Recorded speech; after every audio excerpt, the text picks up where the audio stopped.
Hey, we're on, and I am 1 minute early. Hello, Scotty. You don't trust people to be on time. Oh, okay. Thank you. Thank you, Scotty. Okay, so I am Dee Swiger, and welcome to D Ocean's Deep Woo. I'm not only on time, I am a moment early. So there you go. Why am I talking like that? I have no idea. Anyway. It says I am live, which is great because being a medium, that's rather important. um, yeah, being a live medium, an extra large live medium, but I'm working on that. Anyway, um, we have a very special guest tonight, and I just couldn't wait. I have some of us have known her for years now. I have. I have been talking to her for years. She's we've she's on my short list of numbers. Okay, um, she's a very intelligent woman. I call her Jumping Gemini a lot because she is a busy woman, but things are kind of straightening out a little bit for her now, and so she's actually got time to come in, which is great.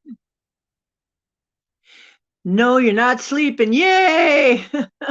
Okay. Thanks, Scotty. Yeah, thank you. Yeah, people usually come drifting in at all times. So it's like, yeah.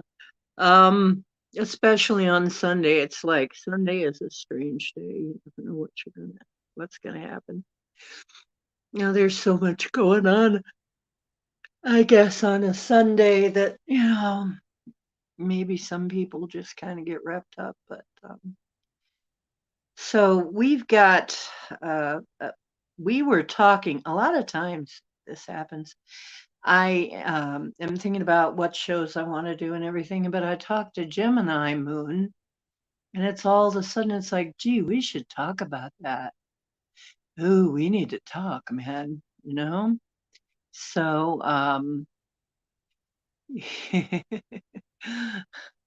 so it's like we need to talk about this, and it's like, yeah, we need to talk about this on the show, and then I'll turn around half the time. If I don't write it down, I'll forget.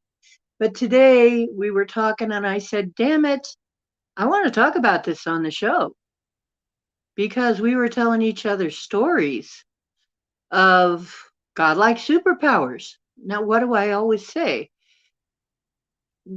I'm here. Part of the reason I'm here is to help us all reclaim, restore. This is Mercury retrograde and RE. Anything you can put RE in front of, Mercury retrograde's good for that. So reclaim, restore, re everything, whatever you want to put there. Get our freaking powers back because we should be able to do a heck of a lot more things, at least what other beings in the universe can do. Um, and it's high time.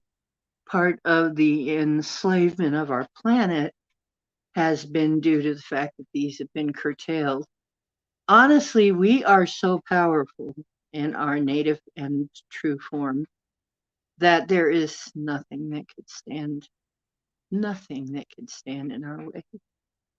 If we had it all back, we could have anything, anything, anything. And that is the reason that it has been so clamped down on, because we could do anything. We are divine.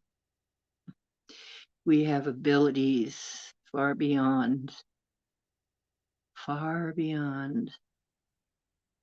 what most people even imagine we do. And I mean, everything you've seen in super comics or whatever, superhero movies, probably, probably we've done that. We used to be able to do stuff like that. So, right, if I don't write it down. So it is written, so it shall be misfiled and forgotten about for months and years at a time until I am cleaning out the drawer and find it again. Doesn't always even work if I write it down, but it helps. It helps. So why am I constantly wanting writing my name, writing your name? Oh, why are you? Well, you don't want to cease to exist, Scotty. That's why you're constantly. You just said if I don't write it down, it doesn't exist. Well, if you don't keep writing your name down, you could cease to exist. Ah! That is a really, really weird superhero power, Scotty. I don't know, man, if I'd want that one, but hey, yeah, you can make things not exist by not writing them down. Whoa, you're scary, man. You're scary. Okay, hey, Richard is in here. Yeah, we're getting ready to have Gemini Moon on, and she and I were going over our stories about what we have done in the etheric, in our etheric bodies. And the etheric realm is where stuff exists before it exists here. If we can do it in the etheric realm, that means that at some point we should be able to do it here. We should be able to do it, or at least in our physical. May not be exactly here because, we keep moving through the universe. We're not stationary. We zip through the universe. So, at least that's what the current model indicates. So we got Scotty Boy, we got Richard, and we got Gemini. That sounds like a party. That sounds like a good gin rummy game there. Okay. Look out for Scotty though. He hides cards when you're not. I ain't gonna say where he hides them. Some of them kind of look used afterwards. Anyway, I love you, Scotty. You're adorable in your own way. Um, Richard, it's good to see you. Yeah, you start.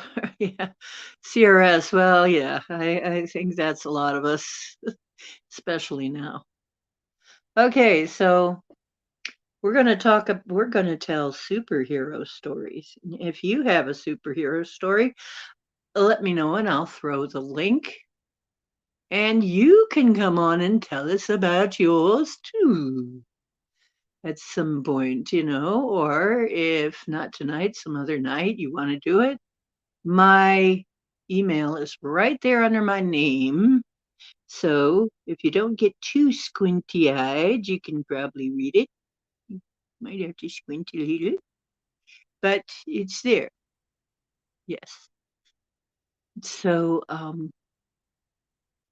yeah. Richard's another busy guy.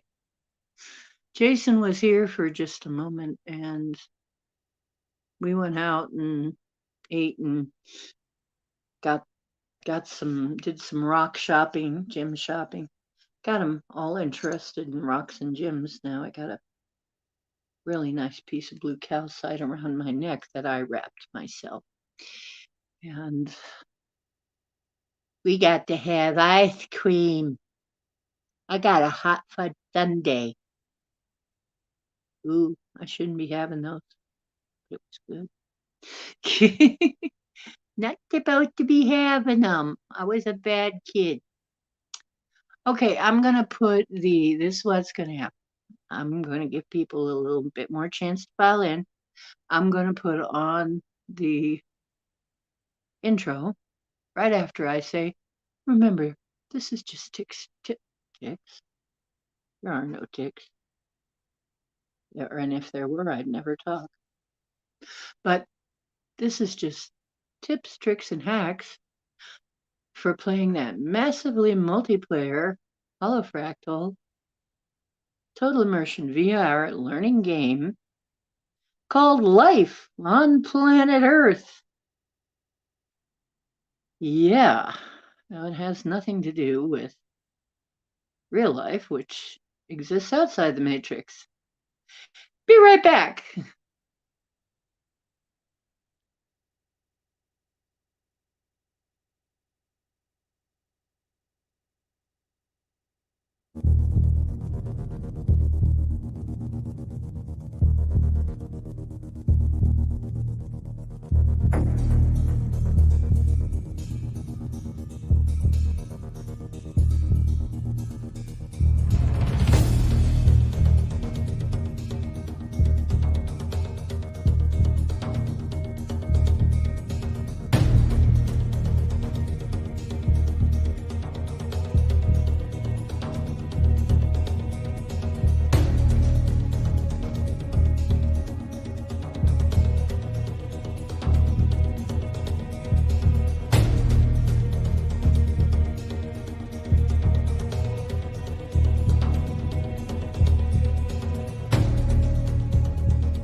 Oh, head banging to my own intro. Okay. So, not life again. Scotty's like, ah, okay. I've had days like that. You know her, you love her. She's a super mod, and chat suffers without her. It's Gemini Moon. Yep, here she comes.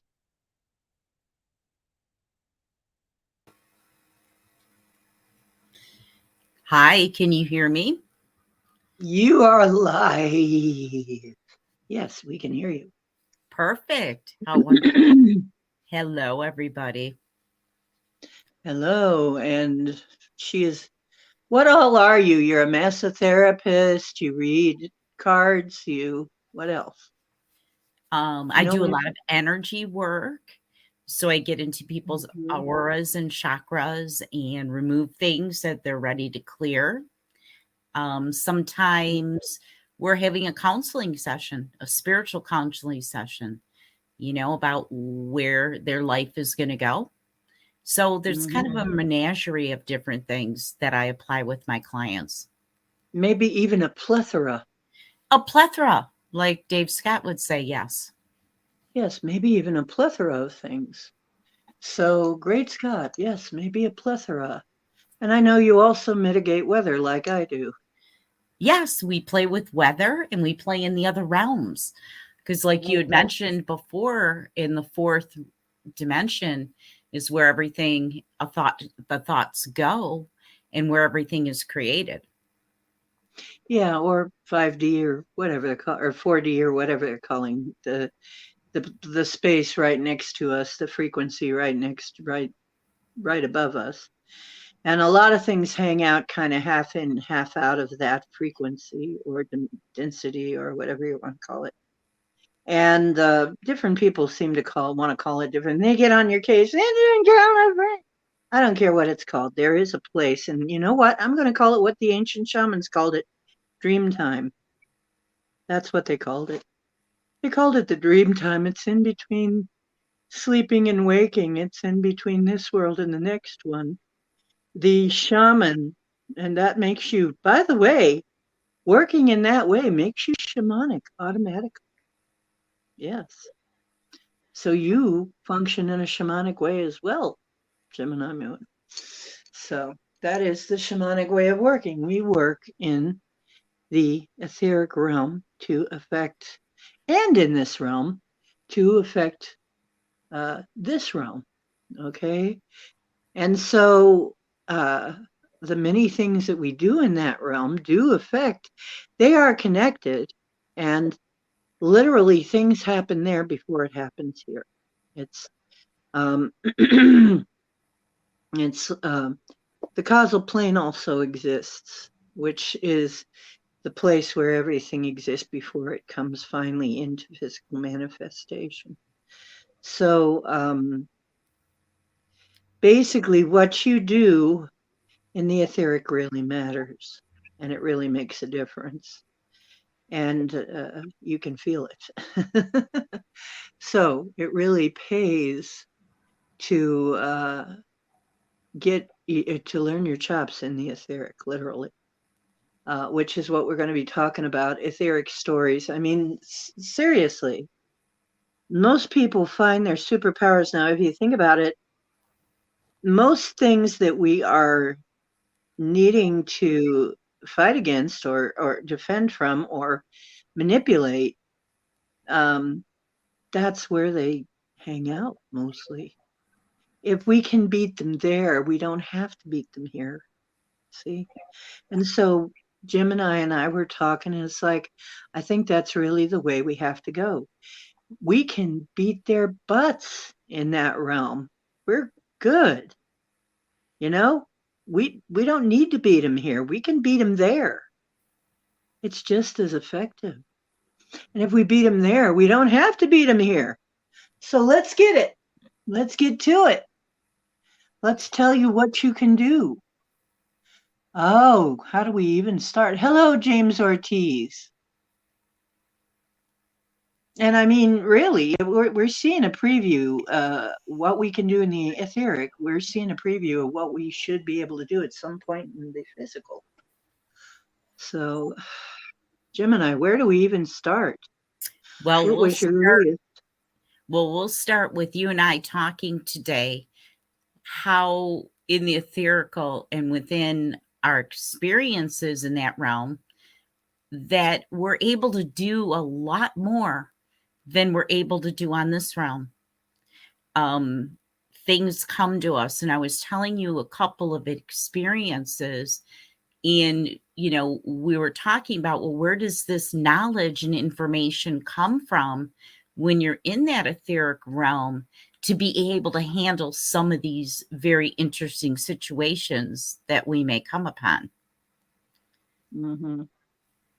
And we finally decided this has to be coming from our larger self, our higher self, wiser self, whatever you want to call it. Once again, the nomenclature varies, but it is the larger part of us that is running this little Avi that we call a personality down here. I mean, all our personalities, all that you see really in this realm for the most part is our little Avies, our little personalities that we've created to play this game. The bigger part of us is actually there, to be found there, to be accessed there. So, and Scotty says yes. I was taught we build in the before and bring into the now. Yes, we can create, and they can only borrow. Right. Well, they can twist, they can copy, they can uh, screw with it, but we create. We are the creators. We are actually creators. Get that straight first and foremost, and that is like across the board. That's something that is agreed upon by the sages. We are the creators in this realm. So they are not the creators. These creatures that have been abusing their privileges are not creators. Anyway, so what kinds of things have we encountered? I think probably, my one of my earliest encounters, well, God, I had many, but when I really started to get serious when my dad died, I my I saw the mist go out of his body when he died. I could tell he had died. And the dog began to howl. And I saw there were these beings around saying, we're taking him to hell, blah, blah, blah, blah, blah. I said, no, you're not. He's going to be fine. And I remember just at the time I was very Christian. I was raised Christian, and I was just rebuking him and saying, no, he's going to be fine. He's going to be at peace. So, see, my dad had a lot of, I'm pretty sure he had spirit attachments when he was alive. And that's what I was seeing. So, and how did I know how to do any of that? It's a funny thing about that realm. When you're in that realm, you just know how to do things. You just know, like, so many things. I don't want to be like, I want to hear more about Gemini Moon's stuff, but we're both going to tell you stories, that things that have happened that we've done. Gemini, what was Yes, your earliest time that you remembered going into the dream time and affecting something? I'd say since I was a young kid. When I was a young child, I used to travel out of my body all the time. I used to leave my body and then see myself sleeping. I would go to different places. I would go to different realms. I don't know at that time when I was so young if I was really affecting things. And I didn't really come across anything that I had to defend myself against or come up with anything up until I would say I started to become a lot more conscious. And that's when things were happening. And my whole thing was I had 3 or 4 different experiences in that realm that I had to come up with, I would say, an offense in order to do what I needed to do. And that plan just came instantly. I didn't have to think about it. It was like my higher self kicked in and told me exactly what to do. And Yeah. I told you one of the experiences that I had to really buckle down with is one time in my sleeping state, I was feeling energy. I was in a very, very deep state of sleep, and I was feeling energy being thrown at me, like somebody was trying to get through my protective field. So I looked up into my third eye. I woke up a little bit, went up into my third eye and said, like, what is that? What is going on? And when I looked, I saw this, I want to say a creature. I don't know what to call it. It looked like an octopus, and it was all lit up with with a white color. And it was taking these energy balls. They were white, and I could hear when it made an energy ball because there's an electricity to it. It was like a zzz. And then they would whip them at me. And I knew it was trying to get through to my energy field. And I'm like, go away. Go play somewhere else. You know, in my head, I was telling this thing to go away. You're not welcome here and you're not allowed. So I started to drift off to sleep. It did take off. I started to drift off to sleep. But the next time I woke up, I'd say it was like maybe a minute, 2 minutes later, it was back with like 3 or 4 of its friends. And now, instead of having one of them throw these energy balls at me, I had 4 of them. And I thought to myself, what am I going to do to get rid of these? And it instantly came into my mind to make my own energy balls, make them pink to send these things away with love. And that's what I proceeded to do. And I was whipping these energy balls so fast at these octopus creatures that they were in shock. And I think when you're sending them love, it even surprised them more. Right. They took off running like, okay, we're done with you. Bye-bye. And No, you don't taste good. I mean, from this Mhm. point on, I have never seen them. I've never encountered them, But really, what surprised me is that I knew what to do and I knew how to go about it. Yeah, is that somehow it just came to you. This is how you do it. And I mean, I was saying, I had an encounter with a squiddy like thing. I used to see when I was a kid, oh, you know what? It was before that.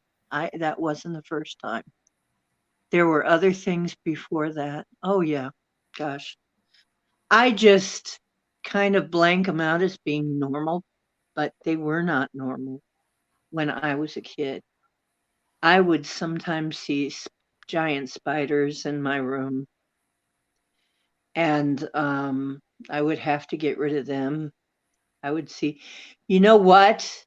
Yeah, I would see beneficial beings in my room sometimes, but I would also sometimes see things like giant spiders, and I'd have to get rid of them. And for a long time when I was a kid, I had to do that often, you know? And when I saw my dad, he had like a PTSD, and I didn't realize it at the time that his PTSD was actually caused by a spiritual attachment.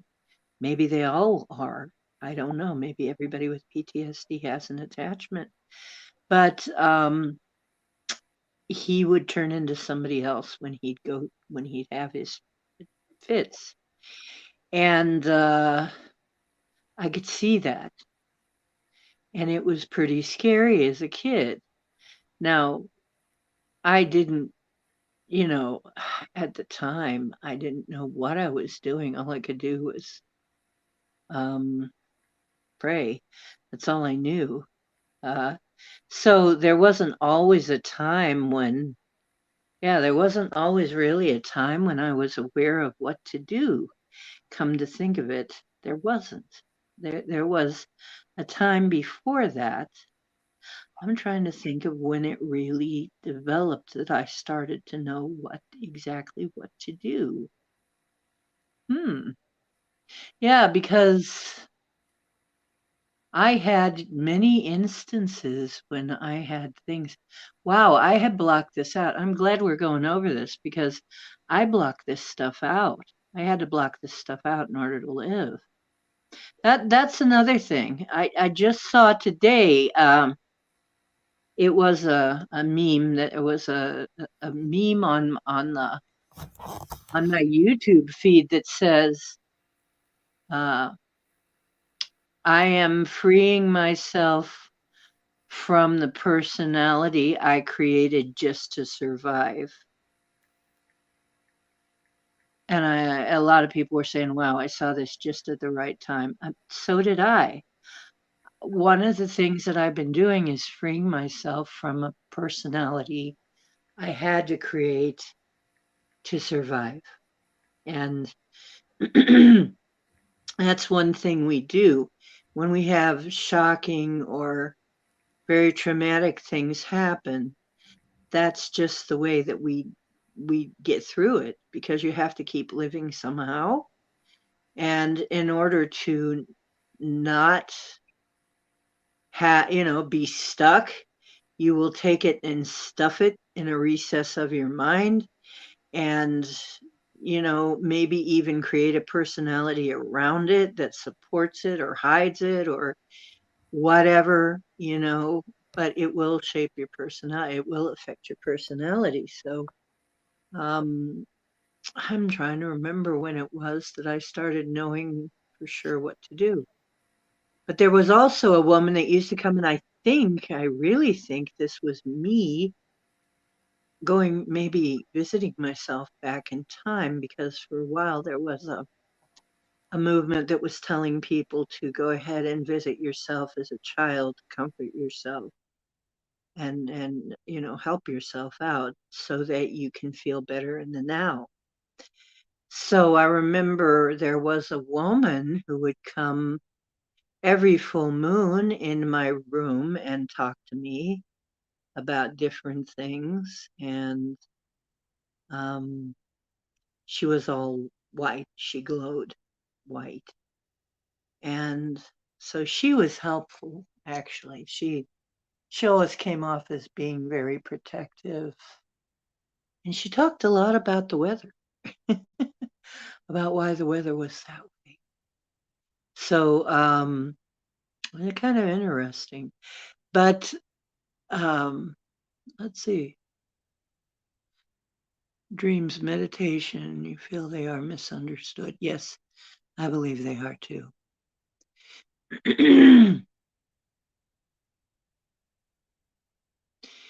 Okay, let's see what Scotty is saying. Oh, these octopus beings. Yeah. Ah, that's right. I was going to say the octopus beings. Um, I had a run in with them at the strangest place. I had, but they weren't quite the same. This was small. They were small ones. And they were, I had like several days, like maybe 3 days, where the left lens of my eyeglasses kept falling out and I had to put it back in. And I had a headache. And it was the left lens kept falling out. And after a while, I'm there like, this is trying to tell me something, but what? But I was so busy and so preoccupied, I couldn't figure it out, right? I didn't have time to really look into it. I just noticed, damn, this keeps happening. So finally, I find myself with nothing to think about. I'm sitting literally in a Mark's, which is a store, and I'm sitting on the bench waiting for a bus. I'm sitting at a bus stop, for Pete's sake. And nobody's around. It's slow. And I finally get a chance, and my eyeglass thing falls out. And I finally get a chance to go up into my third eye, and I see, oh my God, somebody has been throwing or they have been dive bombing me. All of these black squiddy things with fangs and wings, if you can imagine what that looks like. Some kind of a black squid-like thing with wings and fangs going right for my third eye, and they kept missing and hitting here. But I looked and there was like millions of them, like a pile of them around me, dead and dying. Apparently, either something was throwing them or they were swarming me, trying to swarm me. And that's what was knocking my lenses out of my glasses. Every time one had hit, I'd kind of feel it and it'd be like, oh wow, that they're literally making a physical effect. My lens kept falling out of my glasses. So I cleared them, and I can't even tell you how I did that. I think it was something to do with I just called my angels, which are extensions of myself. I said, clear these guys away. And I said, cut it out. You're all, get out. I was just really upset by it. It's like, you're giving me a headache. Quit. Because I'd already killed him. It's like, it's useless. You must just want to die because look at you. You're hitting me. You're not getting through, and it was just dead bodies everywhere. It looked like some kind of a horror film. It looked like something from a Stephen King movie or something. I'm go, God, I am so glad that nobody can see this because it looks like a horror film. And once I did that though, once I cleared those, I said, that is enough of this. And I said, okay, that's it. We're gonna clear them all. We're clearing them all. They're all gone. And whoever is doing that, get them. And my angels, like I said, who are an extension of my abilities, did round somebody up and get rid of them. And then guess what? I just popped the lens back in my glasses and they didn't fall out again. After that was done, no more headache, no more lens falling out of my glasses anymore. That was that. So I'm like, these squid things, they're nasty. And other people have seen them. It's not just you either, Scotty. Other people have seen these squiddies. It kind of reminded me of the thing in the Matrix, but he had one in his stomach.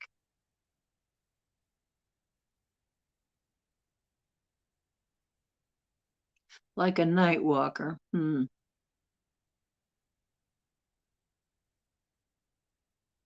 Who comes to walk you. uh, But I think what we need to be conscious of is there are so many things like this out there. You had this experience in your waking hour. Mine yeah. was at nighttime. So it hmm tuned you into being conscious in your waking hour of energies that are around us. I know for me, I've had to step everything up to a whole nother level. I work with people, people bring things in. I have to constantly clear out my place, but I also have to constantly clear out my own chakras and take anybody's energy or anything's energy out of my chakras that is trying to come in or that has come in for the day. I have to do this 2-3 times a day now. When maybe 5-6 years ago it was once a day. I think that we have to be very, very conscious of what's going on around us energetically because there's a lot of things that want to attach. Now, I don't really know what these octopus were all about, but I knew they wanted in my energy field.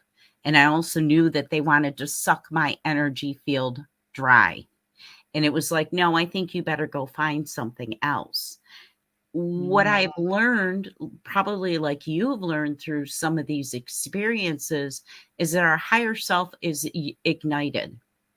We can do mhm, things on those realms that we can't even dream of doing on this realm. And I think mhm. what I've been shown lately is that that's not necessarily true. That's a belief that you're holding. And once you are willing to open up the rest of this, as they call it, junk DNA, you will be so connected. And I think that that is one of the things that I've gotten past is I see what I can do in my dream time state. And I know that I can bring that back to this reality in this realm. Yeah, somehow I think the key to getting it in this realm is mastering it in that realm and then bringing it back down into this realm. Obviously, I mean, even that one incident proves that what's going on in the astral affects the physical realm, obviously. Once I got rid of them, my eyeglass lens stopped falling out anymore. So, I mean, that's what was doing it. Absolutely. It has a physical effect. They were trying to get through into my energy field. And yes, I felt they were vampiric in nature. Um, and so, but see, there was so much I wouldn't have noticed very much of I felt evil around the area all the time. I was always defending from evil. It was the area I was living in was just kind of a bad neighborhood that way. A lot of people with a lot of problems, you know, and that usually means a lot of attachments too. Plus, Ohio tends to be really haunted, and those buildings were really old. And I always had a feeling that some of the people there were actually willing these things to exist, you know? I really wonder if somebody wasn't calling them in because I would keep getting rid of them and they would keep showing up, which usually means they're attached to a living person, actually. That they are an attachment of a living person. There's something being generated by a living person. So if you have a problem that keeps coming up, even after you clear it, if it keeps coming up again and again, and it seems like it's impossible to keep clear once and for all. That may be, it may be that there is actually a living person uh, who keeps pulling that stuff, because I would run into things in the courtyard all the time of that place that would disguise themselves as somebody I knew. And then I had to see through it and realize that it wasn't. Other people have spoken of things like this. I mean, I'm certainly not the only one who's talked about this sort of thing. No, I had an experience with a friend of mine, and it was out on her property. And it wasn't until many months later that I realized that she brought in the attack. There were some problems between us, which I wasn't aware of, but I came to learn that there was a deep jealousy there. And it came real clearly to me that the reason that everything happened that night was because she brought it in. Now, whether she was conscious of it or not, I'm not really too sure, but that's interesting. I felt like it was an attack. And that's another situation where I had no idea what to do. And it was, as it was happening, I was like, this is interesting. And again, that innate superpower kicked in, where I was able to handle the situation very smoothly, that I even surprised myself. I was like, wow, this worked. This is great. Right. And it's like you suddenly, grow as many arms or legs or appendages or whatever you need as you need, and then they go away again. You can shape shift, you can fly, you can hover, you can shoot energy bolts, you can shoot fireballs, you can, whatever it is you need to do, you can just do it. You're ultra fast, you're ultra smooth. Well, that wasn't even in the other realm. This was on the third dimension. That something that I'd be able to do in the fourth density, fifth density, I was able to do in the third dimension. And Cool. I was waking. Some of those other experiences were in the sleep time state, but this one was within this dimension. And it was a pretty scary experience that it kind of shocked me. But again, I knew exactly what to do. That higher self, whatever you want to call it, the accumulation of all of our knowledge that we gain throughout our lifetimes, just comes square in. And I think if you're able to tune in on that, then you're able to bring those, as we call those, superpowers into this realm. Yeah. As you can tune into your higher self. This is why I keep trying to teach, or endeavoring to teach, because trying, once again, our words have been babbled, and trying means something different than what we think it means in some cases. So let us say endeavor instead of try. I have been endeavoring to get people to do breathing exercises and meditations in order to strengthen them and strengthen their ability to contact their higher self, and understand that that's what they're consciously access that higher or larger or wiser self. Because it's like Jill and lousy. Yeah, lousy at the end. Boy, isn't that true? And it is lousy at the end. In the end. Hey, Emmett Fleisty is here. Emmett, what are you emitting today, Emmett? Uh, anyway, Emmett is always emitting something, so it's usually good vibes. So, Well, something yeah. that you and I were talking about today was about, and the thought had occurred to me, it had come to me, but it was more in our conversation, The world and everything that's going on in the world and the way that everything is just exploding out there. What do we Mhm. do on that level? Because it seems like everything here is the inverted matrix. So even if you're going to do the right thing and taking care of yourself, it really does not mean anything. It seems like there's not much justice here. So I was bringing up the thought, well, maybe that's not the place to really um, counteract that. Maybe the only way to counteract that is going into the higher realms, changing Yeah. it on that level. Then it's going to be able to simulate here in the third dimension. Because I Mhm. don't think you can go at a problem at the source of the problem, which is here on the third dimension where nothing. Mhm. I think we're going to have to work higher. We're going to have to work smarter, not harder, right? We're, Exactly. we're yeah, we're going to have to work in a realm where we are gods. We literally have godlike abilities. We're going to have to work in that realm to bring it to this realm. Okay? To bring it to the physical realm. We will work through, and that is what exactly what a shaman's job is. Okay? Is to affect things in this realm by affecting things in that realm.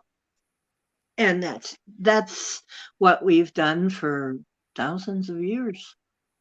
So no wonder they want to demoralize and demonize and kill and torture shamans, people who work shamanically. Of course they do.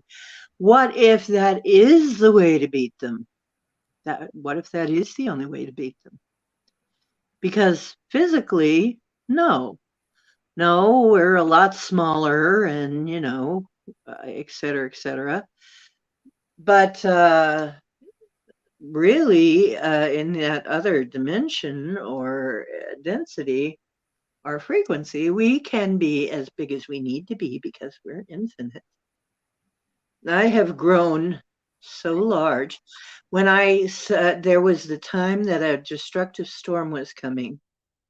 And I remember I grew so large. All of a sudden, I just felt myself do this. This was another one of those times. Felt myself grow so large that it was like my head was up in the clouds and I could see the storm and I was looking down, bird's eye view, maybe a plane's eye view. And I'm like, there were other ones with me. There were other huge beings with me. And I said, we've got to make it so that it isn't destructive. It's not going to be destructive. No, it's not going to. No, I said no one shall be harmed. No lives shall be harmed. No lives shall be lost. No one shall be harmed. That's what I said. And I didn't even know how I did it, but do you know that storm, although it tore up stuff, but not one animal, person, nobody was harmed in the whole thing. It did tear up some buildings and stuff. That's yeah, I remember that there would. Yeah, I said there's don't let in my mind I'm thinking don't let any lives be lost or harmed in this. So and that is that sort of an instinct to protect your realm that you sort of develop when you develop those skills, those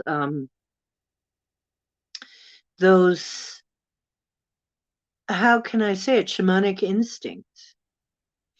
You just instinctively do things. I think it would be, wouldn't you call it, Jim, when you say it's almost like an instinct, Yeah, more, it more than definitely a is. thought And I think process? that, Scotty said something here in the chat room about just disconnecting from that outside world.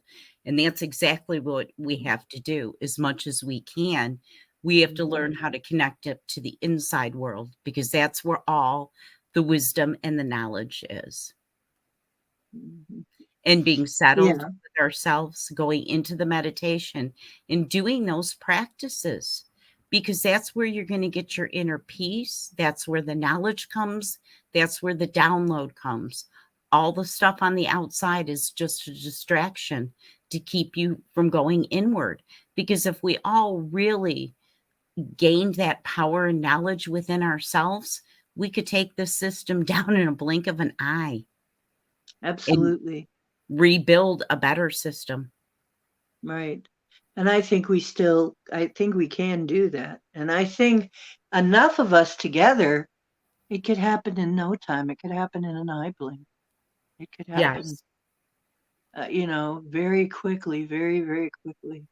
Because we can also combine our energies. We can also combine our thoughts. When we find as soon as you can accept that you're mind speaking, that you can mind speak with something or someone, then you realize you can connect with someone.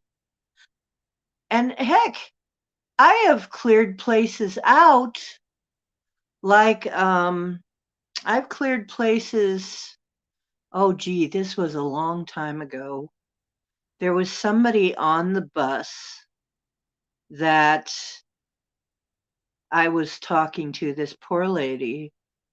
She was sick. She was telling me how she was sick all the time. Everybody in her apartment allotment was sick all the time.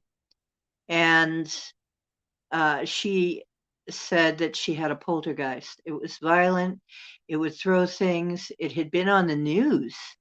They'd had first they tried to have a priest exorcise it. Then they tried a high priestess, a Wiccan high priestess. Neither one could get rid of it. It just seemed to get worse. There were young people involved, which there usually are in poltergeist phenomena. Quite often there are pubescent people involved, or kids. But that was not the problem in this case, oddly enough. This was one of those odd cases. Okay. It didn't really have to do with the kid. Um, but apparently they'd been on the news, and I even remembered the story when it was on the news, thinking to myself, wow, that's pretty scary, and kind of surprised that they even put it on the news without that was back when the news was a little bit more like the news. I mean, they would say stuff then, uh, you know, it was more honest. They'd still tell you news back then. But I remember thinking, even that's wild for TV news, right? So, really kind of a wild story. But they actually had a picture of these red eyes looking at them from under the basement stairway or something. And I'm like, whoa, you know? But so I meet this woman and I'm like, holy cow, is that who this is? Well, and she said, and people were sick there all the time. They'd come there and then they'd start getting sick, and she wasn't as sick until she moved there. She started to get very sick. Well, then that told me that this was some kind of an energy thing. It was the way it was affecting these things is it was draining energy to do that. And so it was almost a vampiric energy. And um, kind of like that.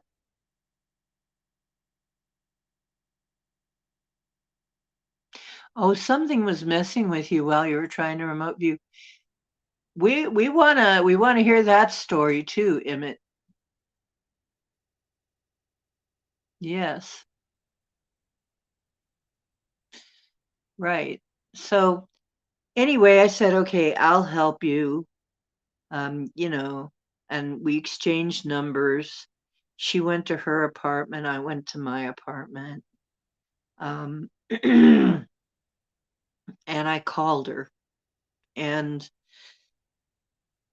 so we're talking about it, and I said, well, I do want to help you, but um, so you can start talking about it. And she started telling me some detail, but as she was telling me these details, all of a sudden in my third eye, I realized that gradually it was sort of like fading in, like a movie fades in. And I was seeing a horizon line. I was seeing land and a horizon.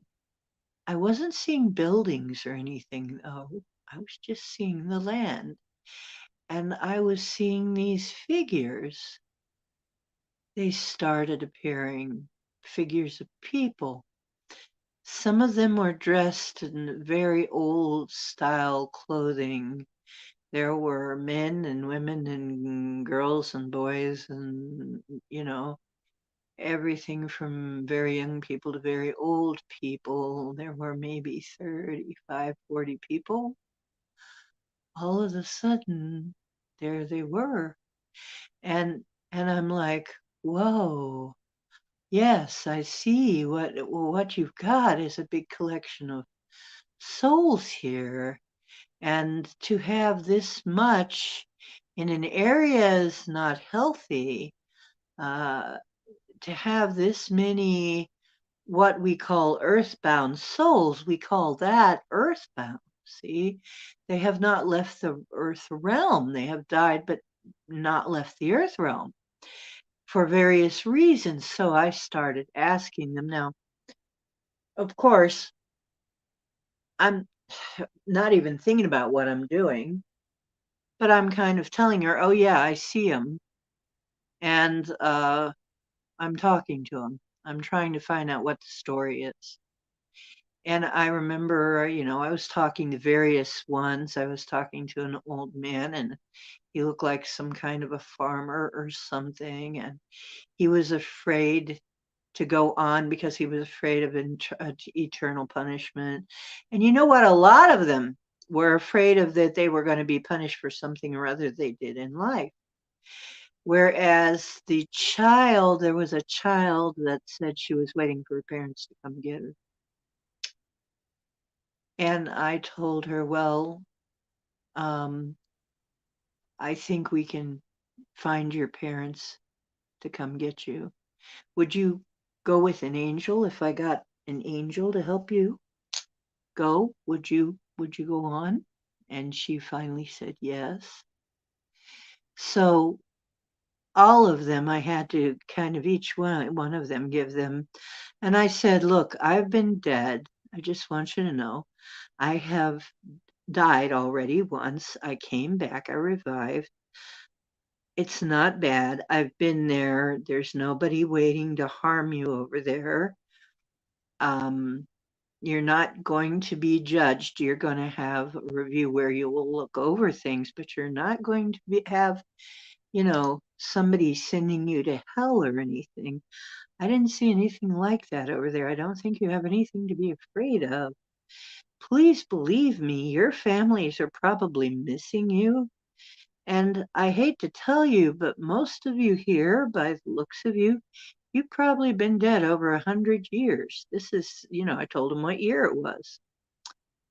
And they're there, oh my goodness. Well, a lot of these people are really spooked because when you die and you don't go on, you relive your death. You tend to and it comes back at odd intervals, you relive your death event. This is sort of like in a game trying to eject you, say, okay, you're gone, you're out, you're done. But the door is stuck shut and you're still there. And so then later on the machine detects that you're still there and says, oh, well, we got to start the death process over again, starts it over again. The door should pop open, you should go, you don't go. Okay. They're stuck. Okay. So I opened a portal. Now, how do I know how to open a portal? I don't know how I know how to open a portal. My greater self knows how to open portals. There are always two angels standing on either side of the portal, always. Okay? That's all I know is that I call them, they come. There's always an angel standing guard on either side of the portals. People come that either they're friends or family or angels, or some figure comes to get them that they know and trust in order to take them over if they won't go on their own. Somebody will come and get that. I ask, okay, somebody please come forward to come and get these people and usher them across safely. And so that always happens. Somebody always comes to help them. Either their parents or their friend or an angel or something, Jesus, somebody. And then they go ahead and cross, and then they're okay. And I can feel a sense of relief when I do this. But I did this. I mean, while I'm trying to tell her what I'm doing, she's screaming at me, woman on the phone. I'm on the phone. I'm still on the phone. And she's screaming at me, "Oh my God! Oh my God! How are you doing this? Oh my God! Holy cow! How are you doing this?" And stuff like that. And I'm saying, it's just what I do. Don't worry. I'm taking care of it. I was trying to describe what I was seeing. She goes, I know. I can see it. I can see it. I see them. They're all here. Oh my God. There's so many, you know. So she's flipping out. I'm trying to calm her down. I'm trying to get these people cross over. I'm asking their loved ones to come get them. And this is happening gradually. And finally, I get the last one through and I say, okay, we can close it now. And always close your portals because you don't want to leave open portals hanging around. It isn't good. And not in this world. And finally, I'm talking to her on the phone and she goes, oh my God. I said, they're gone. Okay, they've all gone. They've all crossed over safely. She goes, I know, I saw it. And I said, oh, well, you did. Oh, that's cool. She said, how did you do that? I don't know. It's just something I can do. She goes, I said, I just opened the portal. And then she says, and then they all lined up behind you and followed you. I said, but why were you screaming? Were you being attacked? I couldn't figure it out. She goes, no, you showed up here beside me, standing beside me, like as real as when you were on the bus. I'm like, really? And she says, yes. I felt like I could reach out and touch you. You scared the crap out of me. And then they all lined up behind you, and then they all just followed you up to the and then they just left. And I'm like, yeah. Well, I was talking to each one on the way. I don't even know how I was doing that because it was like 35, 40 people. And it was like I was trying to handle them all at once. I was like telling them, don't worry, it's okay. You're not going to be hurt. Everybody loves you. Can't you feel the love coming from there? You're not going to be harmed, that sort of thing. And so that cleared a lot of stuff up, but it wasn't over. It wasn't over. No, she said, okay, that really lightened it up a couple days later. She said, that lightened it up. It's much better. I feel a lot better. But problem is, it's still here. It still throws things from time to time. I can feel it. It's very angry. Okay, we'd isolated it though. It wasn't as strong. It wasn't drawing energy as well. Okay, I found out a backstory about the place in a very odd way. Somebody else that I knew had done some research on the land. That land had been Indian land. The person who lived there, the Indian family who lived there, had that land stolen from them and the family killed. And I thought, oh, and all of a sudden I started to see a man. I saw a native man, and he was so angry. He was dressed in white guy clothes, but he was definitely Native American, very old clothes. And I said, oh, wait a minute, was this your land? Yes, and it was stolen.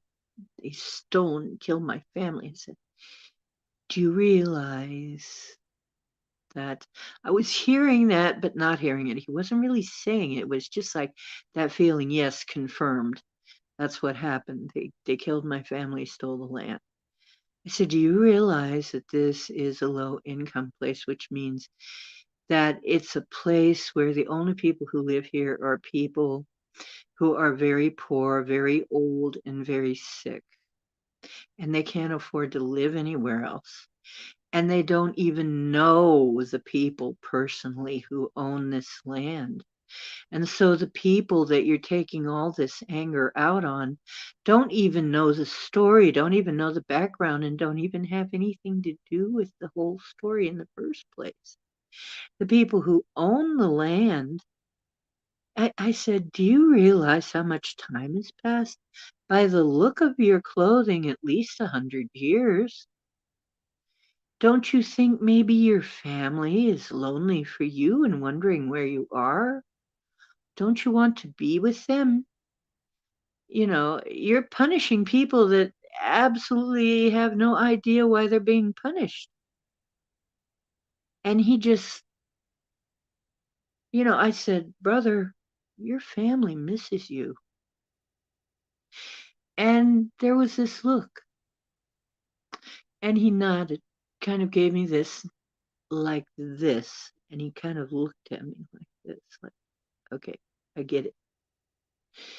And he poofed. And that was it. That was it. After that, it was over. That was it.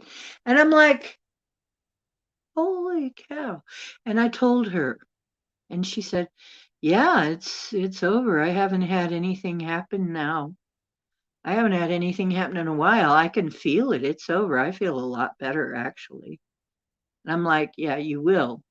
And I'm saying, but now that you know, and I told her the story, I said, now that you know, I'd say get yourself out of there because now you do know what happened here. And I don't think you want to live there. The energy of that land is not good. You know, it's not a good place to live. I'm just getting a feeling that that wasn't the only problem with the land, that it had drawn some other stuff. And so she got herself out of there and has lived happily ever after and has not had any more trouble that way. So, this is a real thing. This is a real thing that happens that affected this reality. But if we can do that, if this being was so angry and so determined that he could affect and throw things around on the physical plane, what does that tell you? We can do this. We can do this.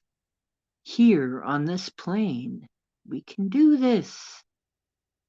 If they can do it there and affect here, so we go there and affect here.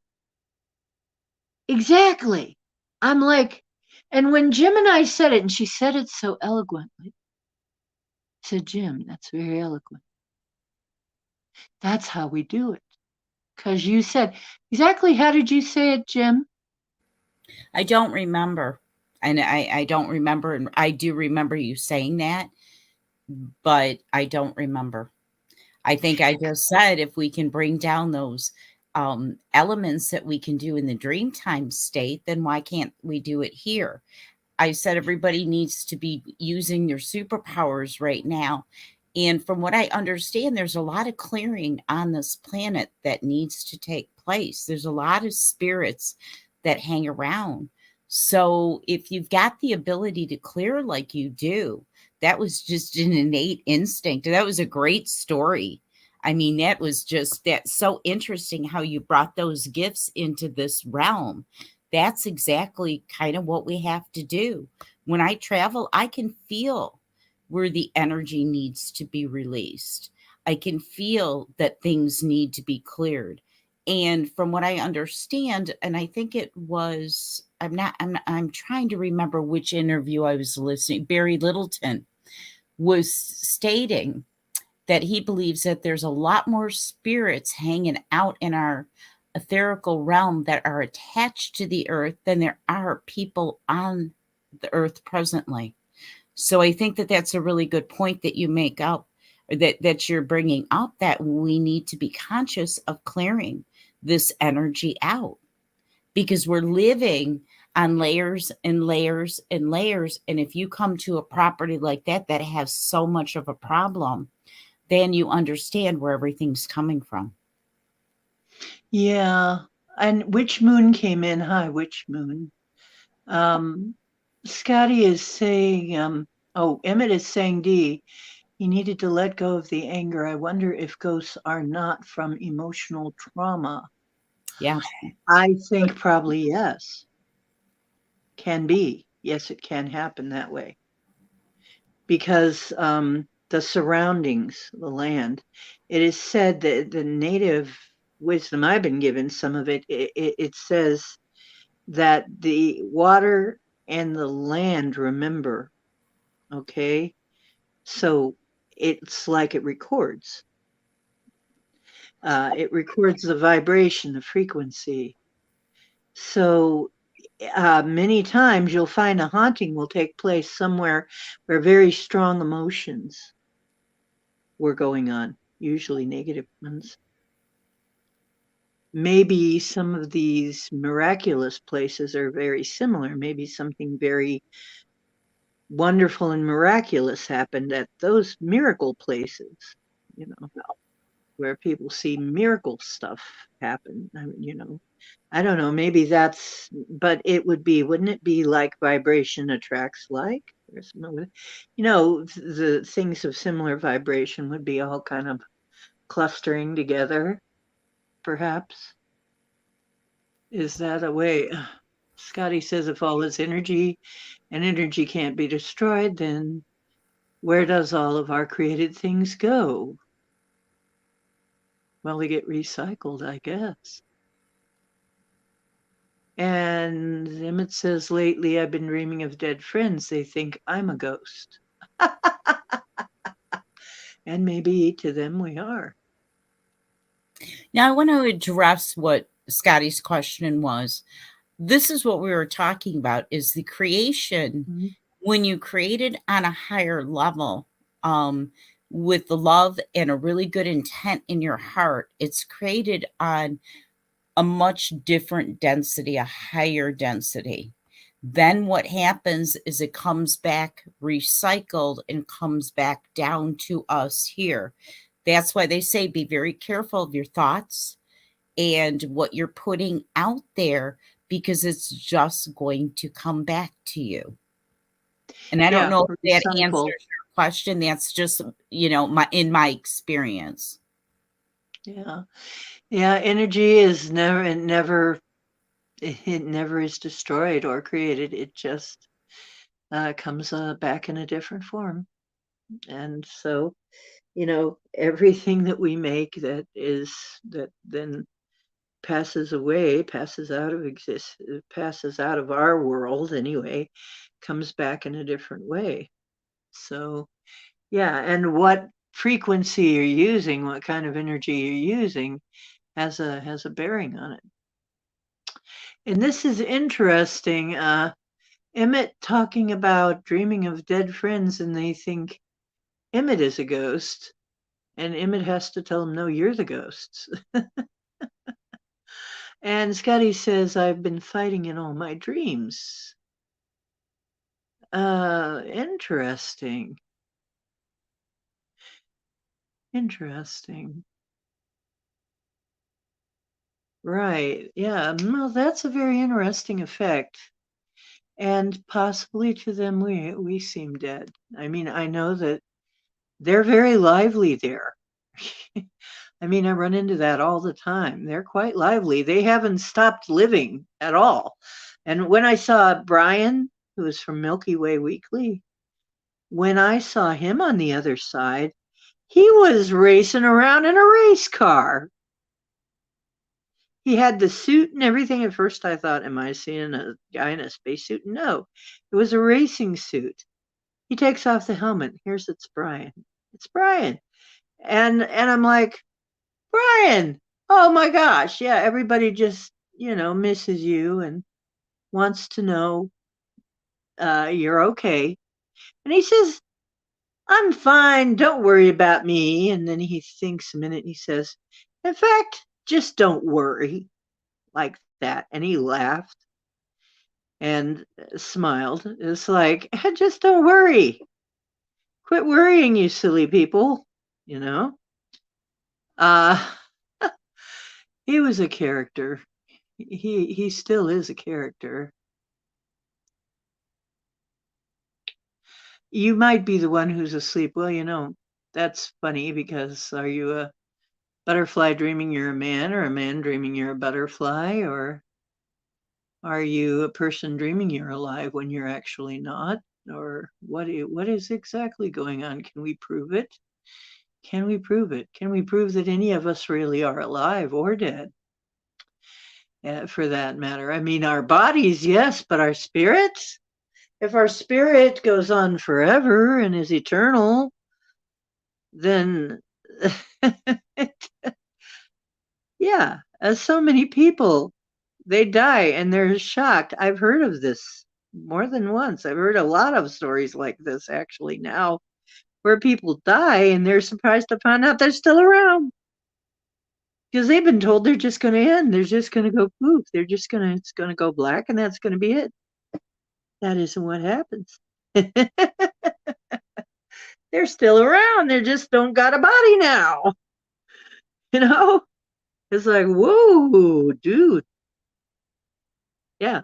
And then a lot of them have been made afraid to go into the light. I'll tell you that the real light is clear and you can see. Then there is another light that people have reported that is obscuring. And if it's an obscuring light, you don't want that. Okay. That's the kind you don't want. You don't want a white light that obscures things. You want a clear light that illuminates things. So, just for your information, one way to tell. Another one that happened to me, I have tons of these, so I have tons of stories like that. You got another one you want to tell, Gemini? You got the poof one? No, that's not a public story. Okay. Yeah, for the people involved, that's privacy. Can I just say that you can poof things in the next? Well, let's just put it, we will like reframe the story. I have poofing powers that I didn't know I had. I watched a friend of mine be picked up on a picnic table. I was having a conversation with him, and he was picked up 2 feet off of that picnic table because he wasn't supposed to be giving me the information that he was giving me. And I just automatically put my hands up, my right hand first, poof, poof, above this guy's shoulders, still sitting there, and they dropped him down on the table, and he was amazed. He was just amazed. He was like, where did you learn this poof, poof thing? I have never seen that happen. He said, when they get a hold of me, they really, really get a hold of me. But you backed him right off. And I looked at him and I said, I don't know. I don't know how it came to me. I don't know how it worked, but it did. Right. Once again, we don't know where that came from. But it was Thank you instant. for sharing that. Yeah, it was instant. I figured I could reframe it without giving away who these people were. But yeah, it's just in that moment when you're in touch, or maybe when we've done this over and over and over again in past lifetimes, it's all of the information that our souls have accumulated. It was so natural for me that I didn't even think twice of it until after it happened. And then I was amazed. I'm like, wow, whatever force was holding him up just dropped him. So this can happen. And if this can happen because of something we do in the astral, this is in the etheric realm. This only gives more credence to our theory, and this I will support this theory then. I mean, we have no choice but to realize, well, we have always have a choice. I shouldn't put it that way. But it would seem that there is a lot of evidence that yes, we can affect things in the physical by affecting things in the non-physical. Therefore, how do we fight these things? How do we get rid of the things that need to be gotten rid of? How do we alter things? We alter things by sharpening our skills in the etheric realm. And how do you do that? Just what I'm trying to teach you. Breathing, decalcifying the pineal, practicing with things like remote viewing. Eventually, you'll get to the point where you can bilocate. There's also another good story that I'll. Do you have anything else you want to say? Because it's another kind of long one, and I don't want to be the only one talking, Gemini. Do you have another story like that that you'd like to tell? I think it's just more having the discernment when you're on the other levels. There's a lot of time where I know I'm going out doing things, but I don't know exactly what I'm doing, But when I come back, I just know, wow, I was doing something.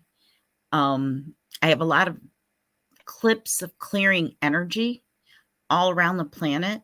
One place I seem to go to a lot is London, England, and which it kind of surprises me, but I go there quite a bit. I've brought At one time I had my friends' dogs with me, and I remember looking and say, "What are these dogs doing with me in England? I wonder if they even know if I have their dogs." And the dogs were looking at me like, "Hey, look, we got the wisdom here. We're here to protect you." And I'm like, "Well, what are we doing?" And they're the ones that, yeah, they're the ones that told me, "Well, we're here to clean out the energy. You're cleaning out all of this energy and you do it all the time." And I went, "Oh my God." And I remember even in that dream losing the dogs, or in that experience, I was getting on an elevator and I'm like, "All right, you guys follow me. I'll get us home." And they were looking at me like, "We got this. You have no clue." So when I went to get on the elevator, the dogs dodged out and went onto a different elevator. And I remember even in this experience, I had to go home and tell my friends, "I lost your dogs in England." They were on a project with me, and my friends were just looking at me like, "What is wrong with you?"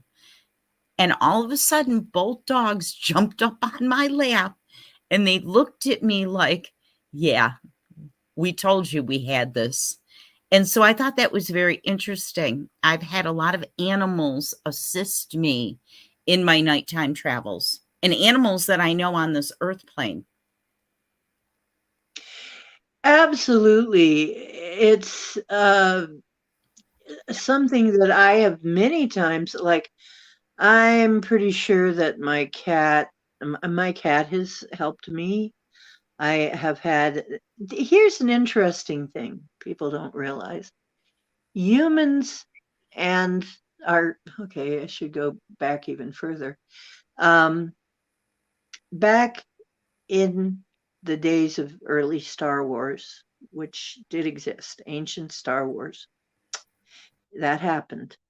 And uh, the Lyrans were our allies, the allies with humans, very close allies, and sworn to loyalty.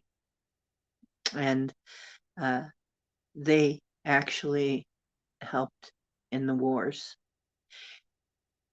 because they're beings too. I mean, where they come from, they are beings a bit like us, but just different. They're cats and dogs. They come in here. The reason they have to come in here now, this is legend. I don't have any way to corroborate this, but according to the legend, they had to make a deal. They were kind of cornered and had to make a deal to not be obliterated, that they had to come in a small dog and cat body and could not fight our wars for us, but could defend and protect us as their oaths required them to do. And because, of course, the people that they still understood the idea of, a contract, an oath, an agreement, whatever, a loyalty, and all of that.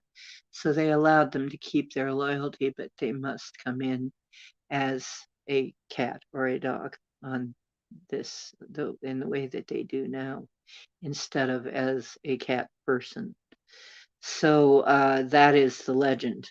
So then it kind of fits that they would still assist us in the dream time, because the dream time is where we could interface them in their real form.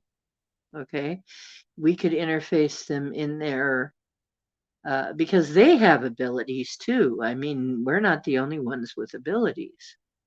They've got some very formidable abilities in the dream time, and that's obvious, of course, from what Gemini was just talking about. Let's see what the crowd is saying. Emmett says, I actually did manifest one day of pure bliss. I got snatched out of a dream and it pissed me off, so I created it in real life.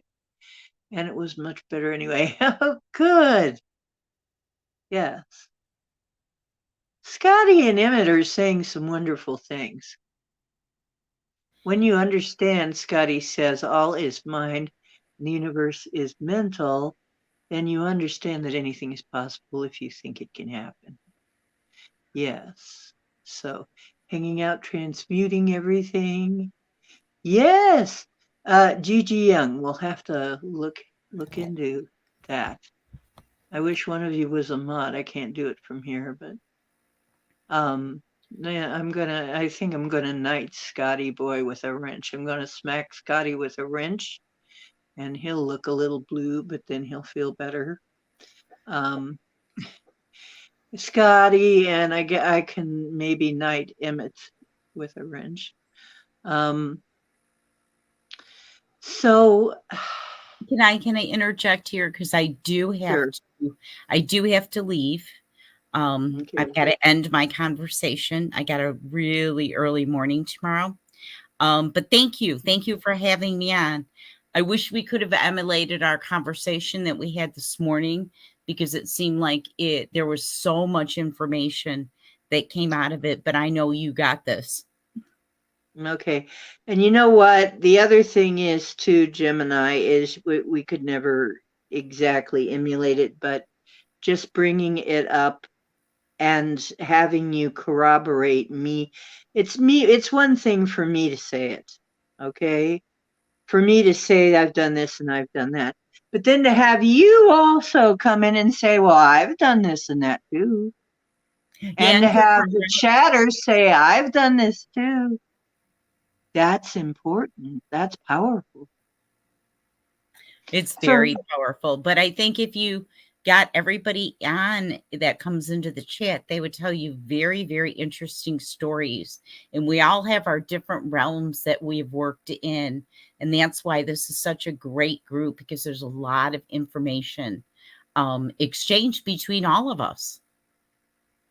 Absolutely. I think probably anybody interested in this channel and finding themselves at home in this channel is going to be able, probably one of the people that is actually even meant to do this kind of work. You probably are meant to be shamanic in that regard, because I mean, if you're interested in this kind of thing, that's the way I was before I found out that I could actually do all this, and that this was a thing that people could do if they were shamanic. So I really appreciate you backing me up, sis. Honestly. Hey, no problem. No problem. Yeah, I want you to come on again sometime when we have something to discuss. You did great. You did a monumental job, and you're a very wise woman. And I am honored to be your friend, my friend. Oh, me too. That goes both ways. Thank you. Thanks for having me on. And we'll talk soon. We will. Love you, dear. Bye bye. Bye. Lots of love, everybody. If anybody else wants to come in, there's the link. If you click it, you come backstage. You don't have to show your face. You can put an icon there instead of showing your face. I'm the silly person who shows my face. Believe me, it took a while for me to get used to that. Yeah. Oh, your roommate used to say, if it's not worth a heart attack, then fuck it. I love it. I love it. You know, it's funny because somebody called me a sleeping dragon, which is funny because I feel like I do have a, a dragon ally. Um, one time because I am kind of a stealth. It was Gemini that was saying it. You're one of those quiet people, but actually a badass.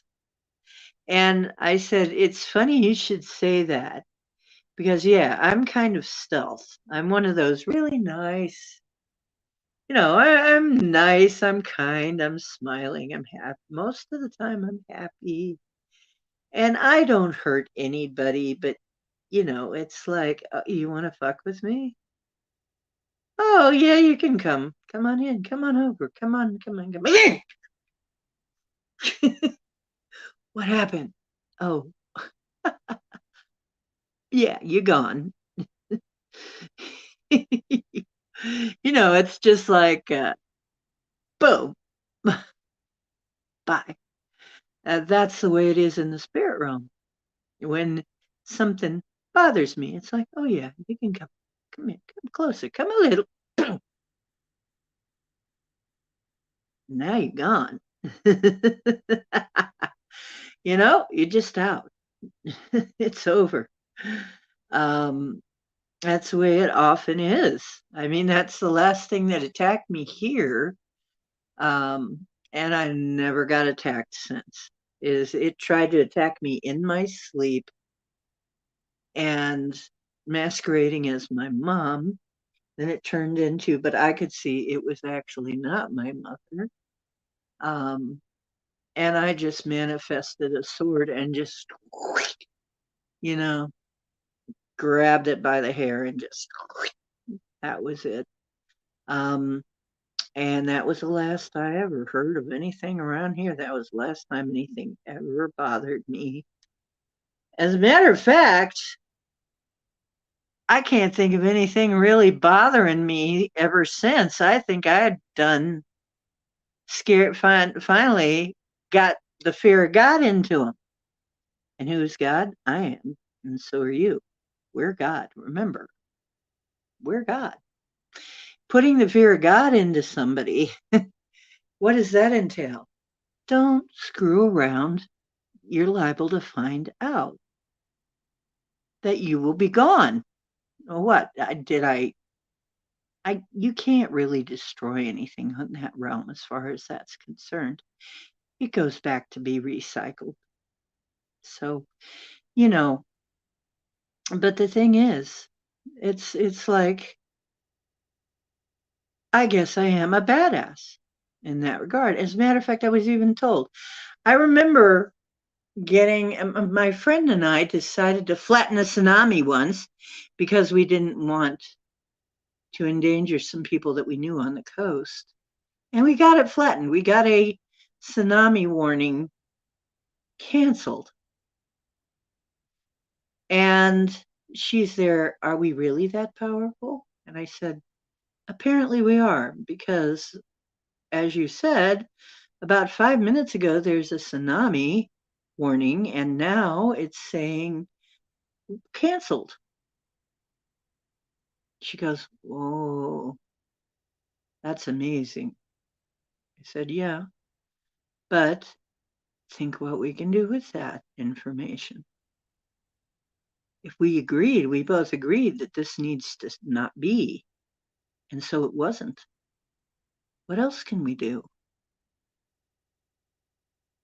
She was afraid to find out.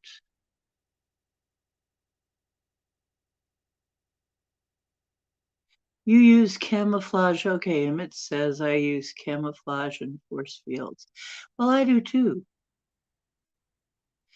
I do too. You can get rather close to me though before I finally just lower the boom on you. Oh, is Witch Moon leaving? I don't always get every one of the messages here.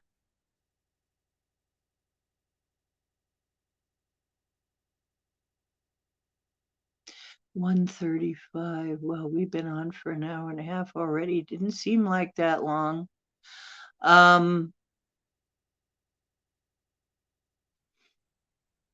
So yeah, it's Gemini Moon.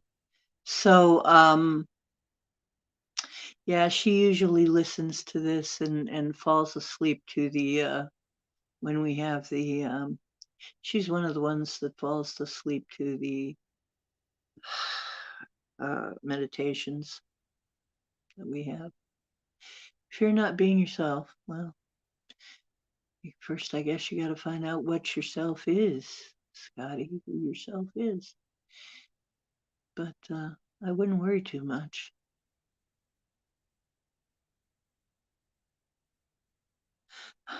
We meditated to bring rain to Australia. Go figure if we flooded the place. We really overdid it. What does that tell you? I know. I did the same thing to California. Oops. Oops. Oops. That's why the last time I did California, sent rain to California, I told them, okay, it only needs to rain enough to fill up the aquifers and reservoirs. After that, you got to stop because we don't want, a lot of damage. We don't want people to get hurt.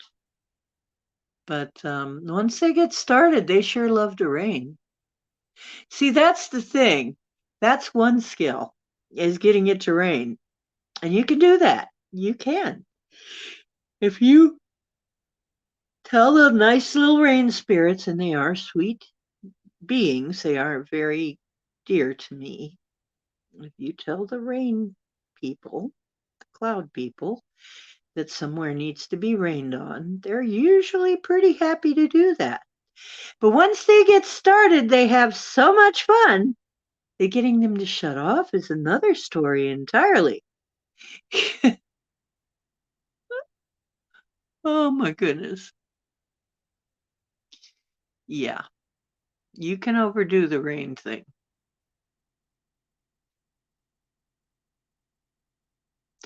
I never do those things like the wizard on the Lord of the Rings. I will clear the sky on occasion, though. Well, you know what I do is I kind of see everything as having a spirit. To me, elemental magic, everything has a spirit. And that's the way it is with shamanics. And so I talk to the spirit of the thing and treat it like a good friend, you know? I befriend the spirit of the element and send it love and then ask it nicely to help me out. Because really, I think a lot of times they've been disrespected.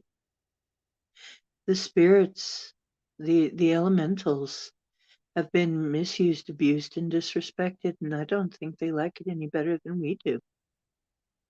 It's not the wrath of Mother Earth or Mother Nature. There are some elementals out there that are not happy. They've been abused. We need to be kind to them. Let them know that we care. A lot of them are very innocent. They're young beings. They're young spirits. They're not uh, as complex. As a matter of fact, the cloud people, though very powerful, they come off always as being children, like children, very childlike. And when I see them, they're always playing. They're always playing. They're always having fun. So that's the thing about it is we don't realize it's all conscious. Everything's conscious. The elements are conscious. Yeah, we underestimate our power. They're beings kind of like us, but not like us. Yeah. Some people clear it differently. Some people clear the sky differently than others. Some call it cloud busting. But really, if you just tell them, oh, we need some sun now, can you please, you know, part and give us some sun, that can happen. They'll do it, you know. And however it is you need to see that. I have a feeling that a lot of this is we see it our own way, through our own filter. And that's why all these different techniques can work, is because it's really, you're right, Scotty, it's really us. And so the reason I'm experiencing it that way is because that's the way I perceive that part of myself, maybe.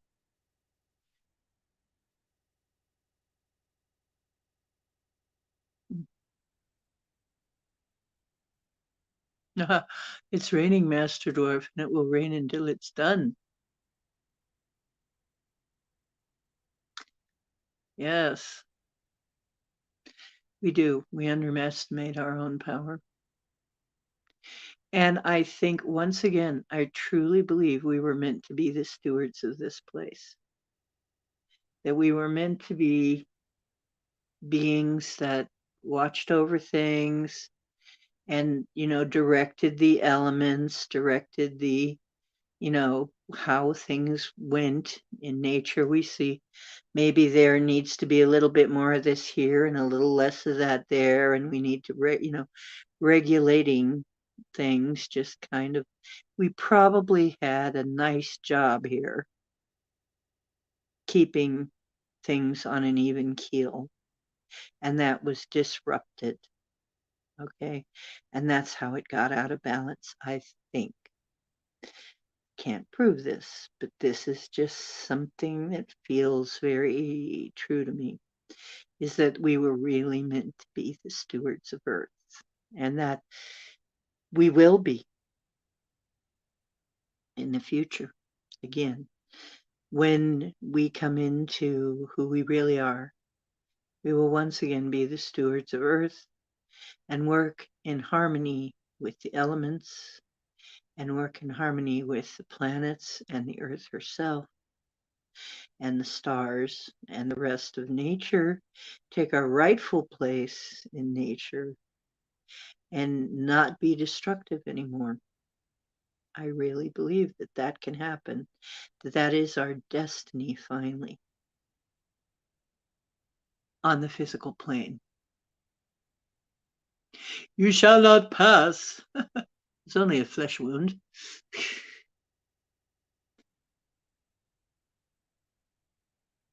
You don't think the creator of all would cut us loose on the universe?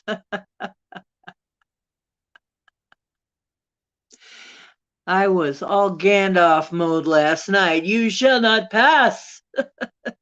You shall not pass. Oh, that's funny. It's like I've been like that too. It's I know what you mean. Going all Gandalf on it, but we can do this, And so doesn't it make you feel wonderful to know that, and you're not the only ones. And I knew it. Gemini and I were saying, I betcha, because we were talking, I betcha that the people that come on here, they're going to have their own stories like this.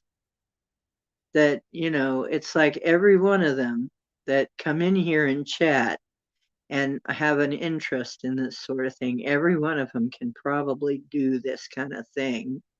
And they have their own stories, but often keep it on the down low, right? Because people will just act like you're nuts. I tried a little bit with Jason. He hasn't quite got it yet. He hasn't quite figured it out yet. But the person, my helper, she's seen me do stuff. She's kind of got it now. She's kind of figured it out. She's kind of like, oh, I saw what you did. Oh, yes, I did see that. So at first she thought even maybe it might be evil, and then she saw what I was doing. She says, no, it's not. Now she's convinced, no, it's not evil. So a lot of that was stuff she learned. That was part of her iceberg that I had to help her clear. That and a shrimp cocktail. How about some shrimp on the barbie? There's no religion higher than truth. Yeah, and there's no religion weirder than truth either. The truth is actually pretty damn weird.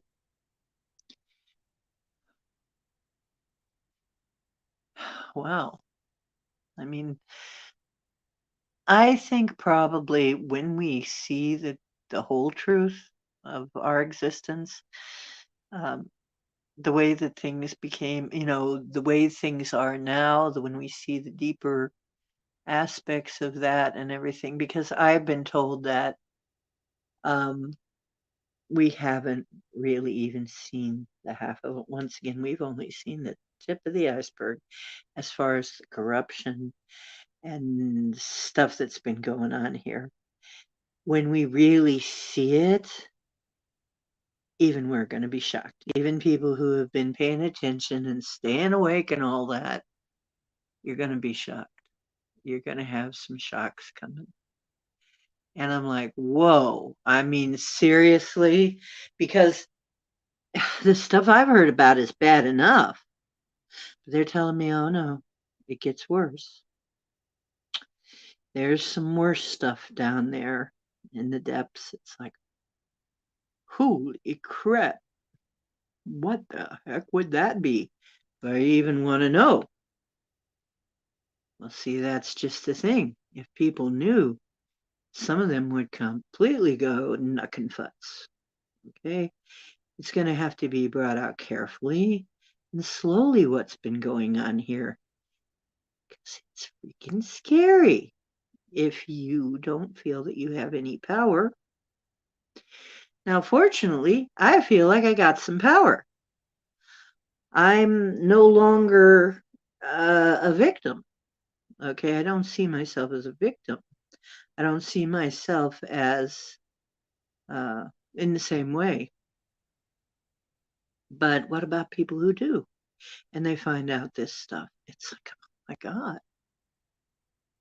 These people who have not been paying attention and they find out what's been going on, and it's going to be like a boulder, like a wrecking ball to their paradigm. You're not paying extra for shrimp seeds. I wouldn't either if I were you, because, it's not that like those little guys grow on trees. Bring it on while I'm still breathing, yeah. Well, see, that's why you are still breathing, and that's why I am still breathing, is because somebody's got to be here on this plane to pull those energies here. And somebody's got to be on the other plane to do what they do over there. So together, we're going to beat this. We're going to beat all of this shit that's going on here. We're going to make our way out of this shit show, this freaking clown world. Like I said, as long as we're grounded to the higher frequencies, we will be on the higher frequency version of Earth. Okay. So That's not going to be a problem. Always ground to the higher frequencies, higher frequency Earth, and you'll be fine. You're going to get dragged right along with her. Taz, bring it on. Oh, what is that? Tasmagoria, Tasmania, Tasmamagain, Tasmamagain, Tasmora Mamagain. What's the name of that weird place? What? What are you trying to say, Emmett? Tasmagoria? Tasmania? Well, there is a Tasmania. Tasmore,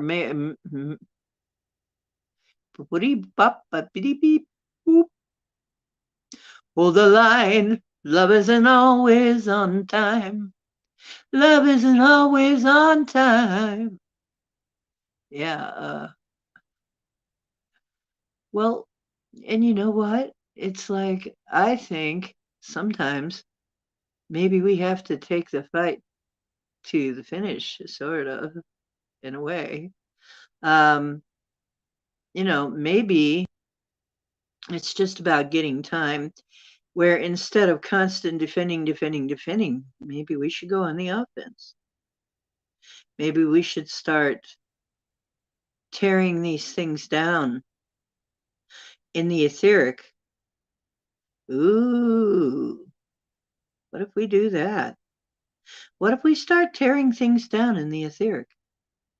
Now, Scotty, you were around when we took down HARP, or no, CERN. You were around when we took CERN down, right? Things haven't been the same since we did that, as a matter of fact. They've had interesting troubles with CERN since we did that. So we really threw a monkey wrench in that one.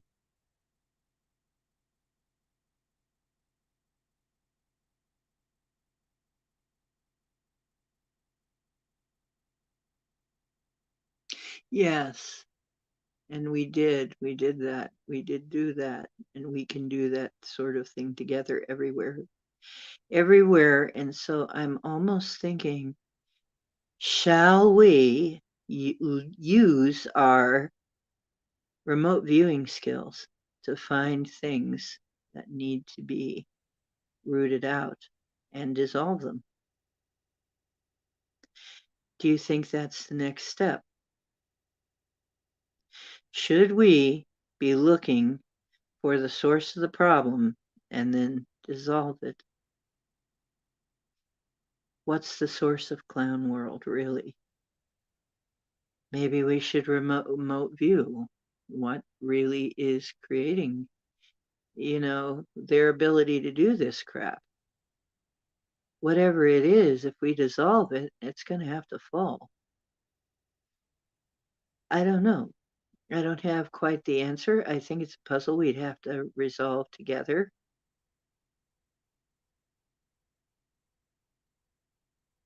I'm going to tell one more story. And this one, some of you have seen the story of Mark Barton, who encountered some of these denizens of below, basically radioactive creatures, lizardy creatures. Toxic. They live in a toxic hell, basically what we would consider a toxic hell. And they told him he was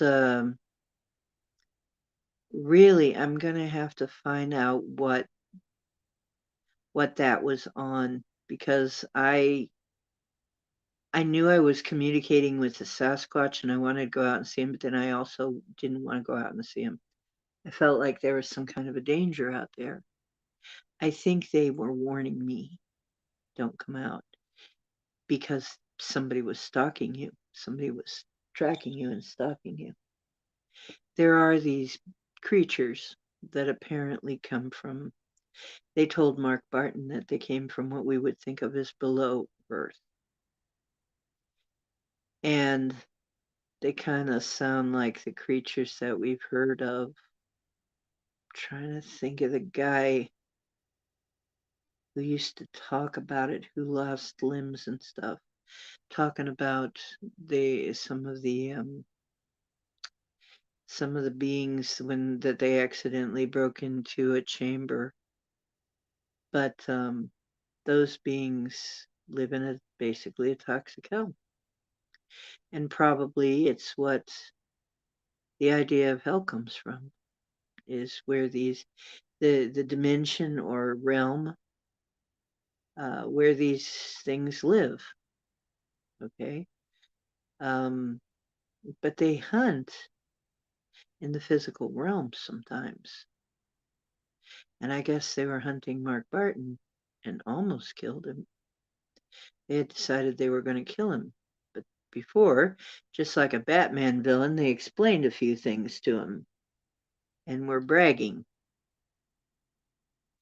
Now, Mark Barton got away. I don't want to, you know, spoiler.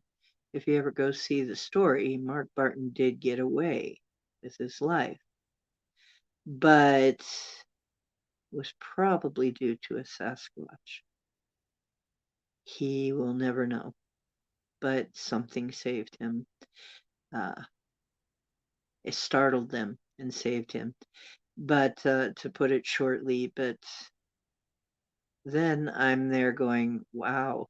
Because some people were saying, he had tears in his eyes. He was honestly terrified. He was obviously traumatized.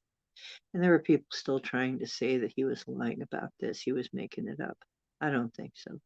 He was deeply traumatized. It was obvious.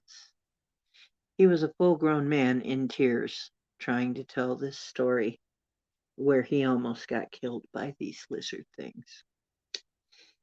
And um, it was interesting that Duke said, you need to watch this before you go out, because why would he say that? But he just had a feeling I had to watch it. Well, it was interesting because as I looked out there, I'm like, could that be real?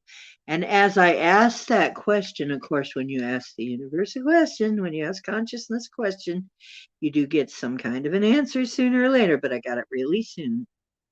And it's like, yeah, sure, they do exist, and they're right out here in the backyard waiting for you. What?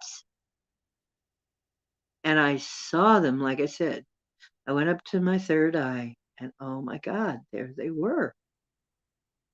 Oh my God. You mean these things are real? You mean that this really exists? Yeah, they hang out just out of sync with the physical world. Oh my God. And there's um, so many of them. Well, at that time, I was in contact with one of my friends. I don't know if she wants me to tell her name or not, but she was another person who does the same sort of thing that I do. She's very strong. She's also, right now, got some severe problems emotionally. Um, uh, who wouldn't, considering what she's seen, I guess. But well, I've seen it too. I guess that's when I found out what I look like when there were so many of them that we had to fight. She ended up fighting them with me. And that was a time that I saw myself in my light form, throwing light rods. And it was like they couldn't take the light. They couldn't take the light being shown on them. It blinded them and it hurt them. And if I hit one with it, they would just um, start combusting. So we fought them and got rid of them. But as we got rid of them, and we had to get rid of, and we had to call in the angels, and her angels and my angels, there were so many of them. They were threatening. We both heard them threaten, saying, every one of us that you kill, we shall kill 1,000 of yours. It's like, holy carp. Well, then we better kill every single one of you so you can't do that. And we did. We took out every single one of them. We had to. We didn't have very much choice about it then, did we? I mean, that was a threat that could have hurt a lot of more people. And we already had been losing researchers to various things. Now, these things had already told Mark Barton that they're toxic. Everything about them is toxic. Could they cause a person to have cancer and die? Oh, yeah, they sure could. All they would have to do is hang around you for a while. Get an attachment with you.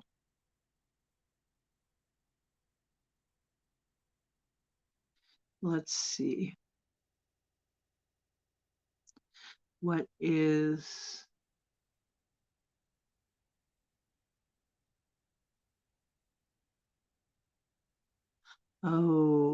Turkmenistan. Turkmenistan, yeah, that place is very interesting. Turkmenistan. Yes. Yeah. Yeah, let's not go crazy on the rain again. Really, yeah. Yeah, the interesting thing is Tartaria is always associated with the Turks, right? Somehow Tartaria and the Turks.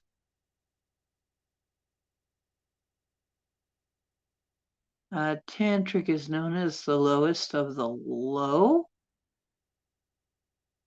John covered a bunch of stuff, all impressive, but the runes blew me away. Interesting. Yeah, Tartaria. I'm a half-grown man who can tear up. Okay. I don't know what happened to the other half. Want to get an aura. I want to get out of sync with the physical world. Ha ha ha. Sounds like war. Them fighting words. Hair pulling, eye scratching. Hee hee. Dirt throwing. Hell yeah.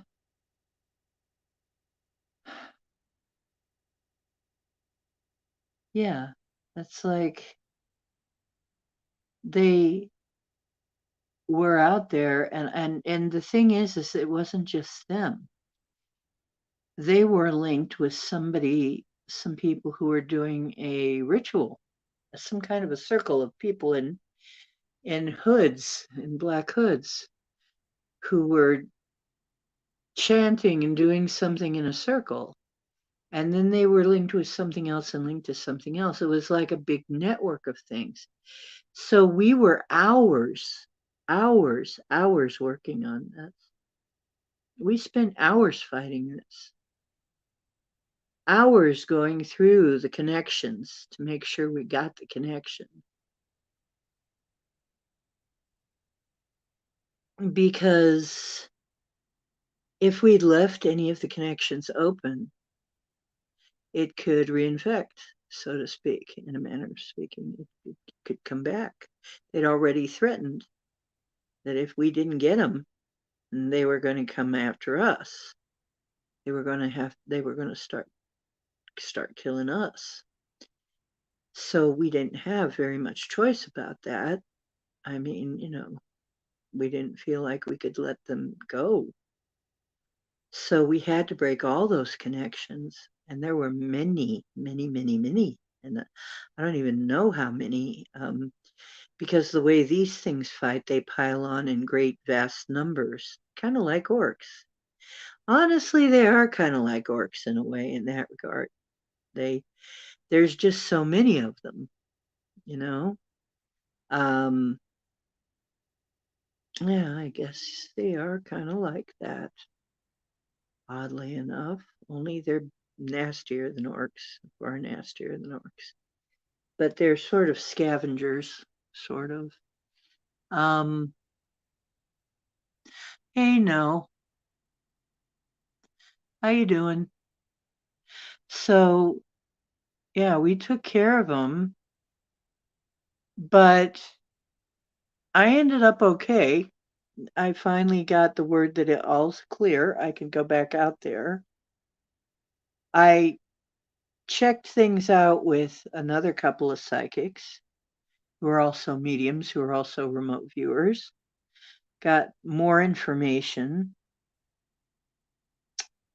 Got more information on it, and they agreed on what happened there. That was real. That really did happen. And in which case, that's pretty fucking radical. I remember one time I said, it was a long time ago. I said, am I really that much of a bad? I did ask this question. I asked him, like, why am I getting trained like this? Am I really that much of a badass? And it was like in my third eye, I'm waiting for an answer, and it was weird. It was so funny. You don't believe God has a sense of humor. There was a black guy there. It wasn't Mr. T. It was like a huge archangel. It wasn't Mr. T, but he kind of sounded a bit, he was kind of doing a Mr. T. He was saying, you one of the baddest of the badasses. Says, you badass, all right? You one of the baddest of the badass. You one of our baddest badasses. Don't ever think you're not. And I'm like, shit. Really? Wow. I had no idea. I had no idea. Guess what? You probably are too, or you wouldn't be here. Hello, Lady Spellbreaker. Here's another one. Oh, yes, the star. Hello. Hello, how are you?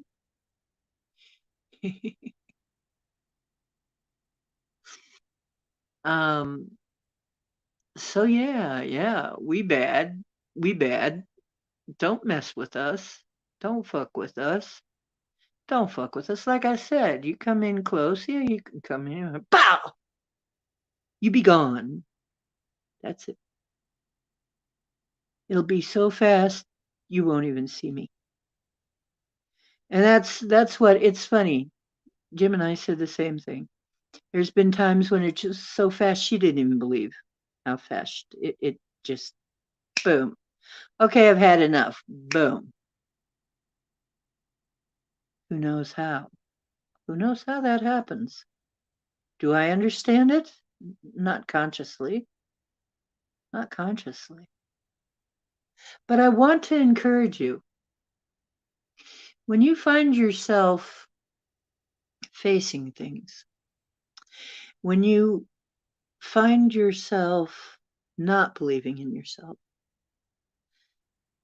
please take a few moments to realize that we've been trained not to believe in ourselves. We've been conditioned not to believe in ourselves. And it's lies that have done it. You are that powerful. Once we get past the blocks, the mental blocks, right? We are going to so completely rock this thing. I just know it. It's going to be a shock.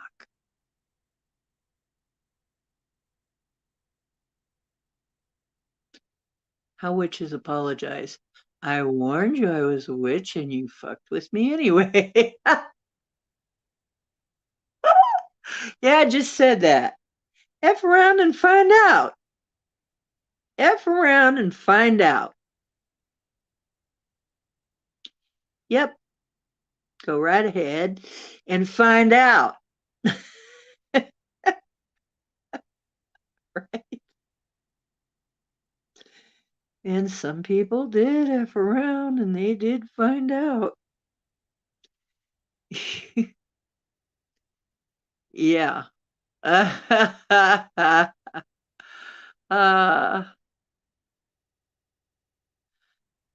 I'm having a wonderful day. I'm having a wonderful day. We're just telling stories of superpowers in the etheric. Do you have any etheric superpower stories? If anybody wants to come in, I'll throw you the link.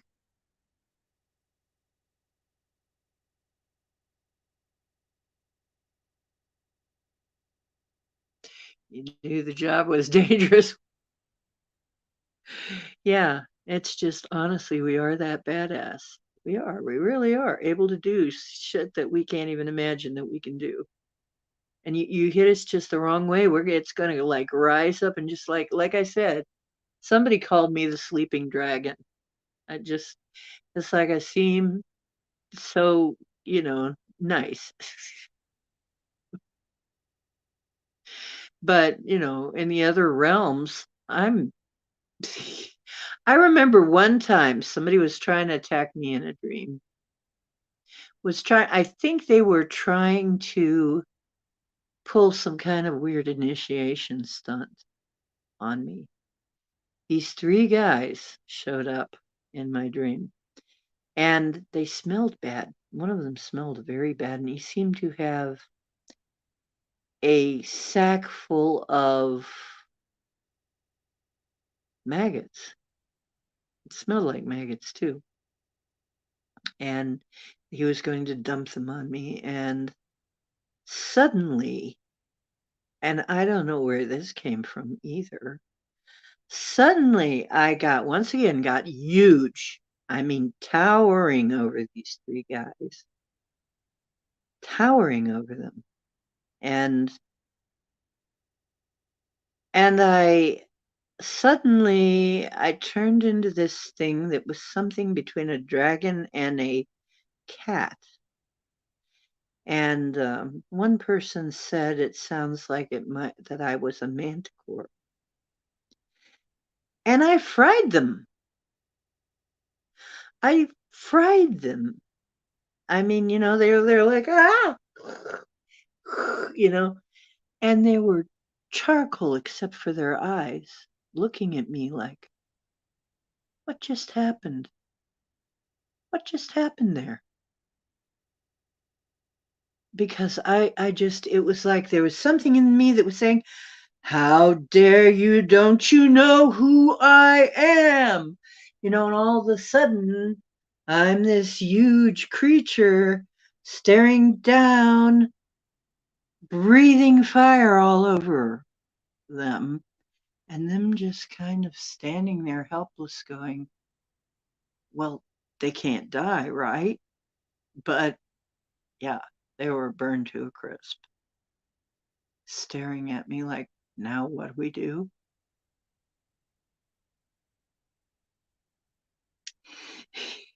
Don't fuck with me. You know? It's like, where did that come from? I don't know. Where's that? I didn't even know what that creature was. Somebody else knew what the creature was and told me that's a manticore. Wow. Oh, cool. You did a huge prayer to heal past trauma. Yes, Lady Spellbreaker. Psychedelic Spellbreaker is here too. Hello, Psychedelic Spellbreaker. Numbers won't leave you alone. Cool. Yeah, Heather Dawn is here. Mary Wins, Heather Dawn, and now we got Psychedelic Spellbreaker. Yeah, Project Skyfall's made it in. Oh, you've got to listen to the stories because Gemini Moon came in here and told her stories too of just amazing etheric superpowers because the etheric realm connects with this realm. Um, there's a good earthquake swarm at the Salton Sea. Really? A good earthquake swarm. Hmm. That's interesting. Emmett's still, you shall not pass. Ah! Uh,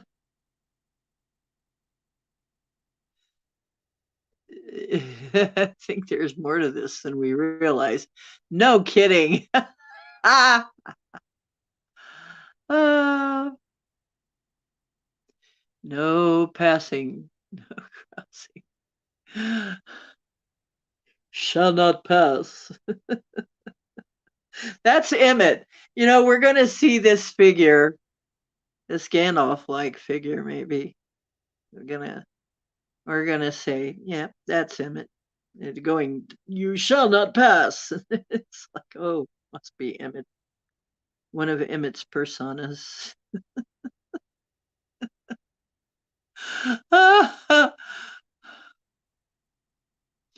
Oh, geez. Solar flares and planetary alignments cause earthquakes. Yes, absolutely. Absolutely. She was shaking, snapping her fingers. She was moving round and round and round. The earth was shaking. Whoa, whoa, whoa, whoa. Yeah, she's shaking. She's a shaking. Yep, shaken, not stirred. I'm telling you, the earth is doing its shaking. And actually, I'm trying to remember of which Native American had that, the shaking of the earth visions. Was that Crazy Horse that had the visions of the shaking of the earth all the time? That he would just, at random times, just feel the earth shaking? Could be. Holy shift. I agree. Let's make it a holy shift. You're pretty close to Salton Sea. Oh, cool. Hopi. Maybe. No, it seems like it was a person. Although the Hopi prophecy, the Hopi one was about people walking two paths. They could walk two paths for a while and then eventually the paths would separate and you'd be on one or the other. I think that's another way of talking about the bifurcated earth. And I guess right now we're in the trifurcation, which is where they are getting ready to pop, but they have formed a little mini pocket between the two of them, sort of, interlinked just before they go, okay, like cell division. So right now we're in the pocket there. So,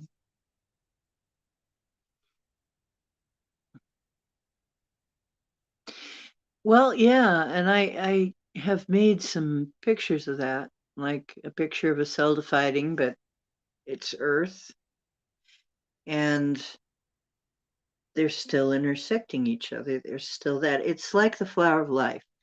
How many people here know about the flower of life? It's like that Christian fish, but that's really Vesca Pisces, which is really a piece of the flower. It's really a section of the flower of life. Well, that little point in between the two, that little slice in between the two circles that is overlap zone of the two, that's where we are.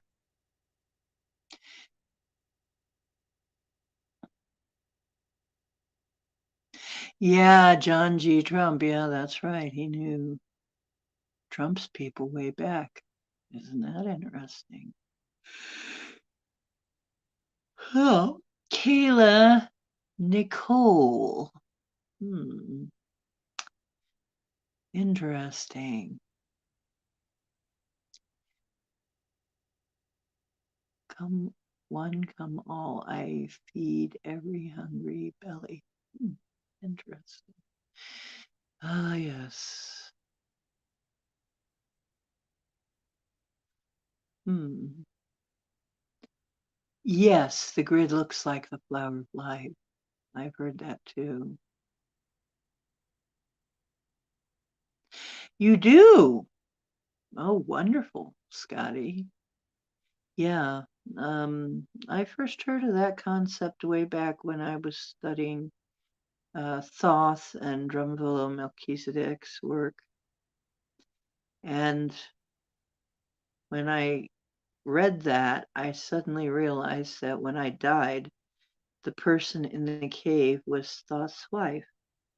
The person I met in the cave was Thoth's wife. Oh my gosh. I realized it had to do with Thoth. So, yeah, the flower of life was everywhere in Tartaria, in the Tartarian lands. You saw flower of life inscribed all over the place. It was under the food dog's paws on a sphere. And yeah, people are saying that is the blueprint for the grid.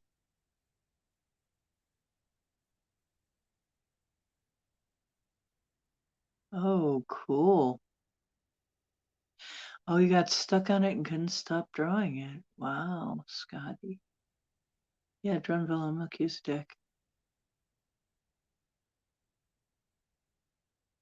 You draw an eye. Yeah, isn't that interesting? Because I would always keep drawing these eye shapes, which really is a hunk of and the oval eye.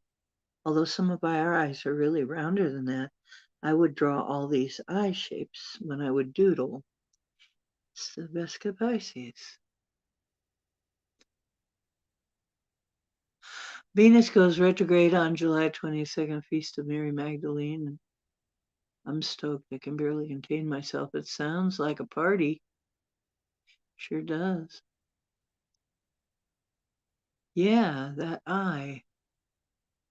Me too. I have drawn so many eyes. Oh, I have to say, this was an interesting thing.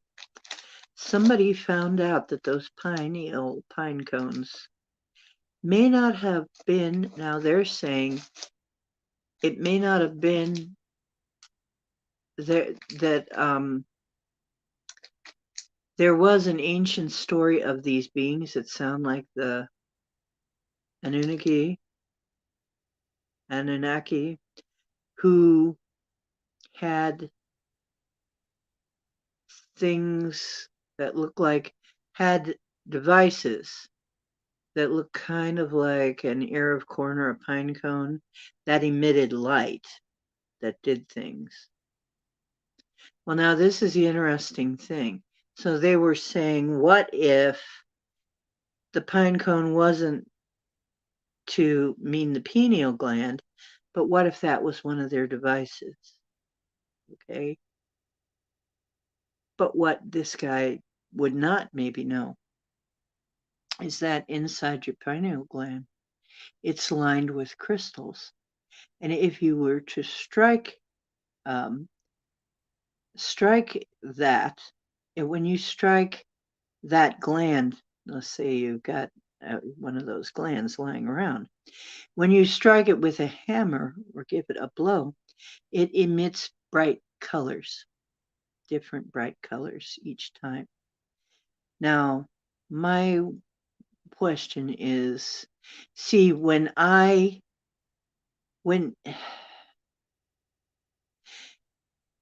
does that mean that, well, that would be piezoelectricity for one thing, but then that also has to do with DMT. So what were they really saying? It still could be a pineal gland, even if it was a device that emitted light, because a pineal gland can emit light. Was it did they find a way to make a huge pineal gland or a huge replica, maybe a synthetic replica of a pineal gland? What kind of power would that give you?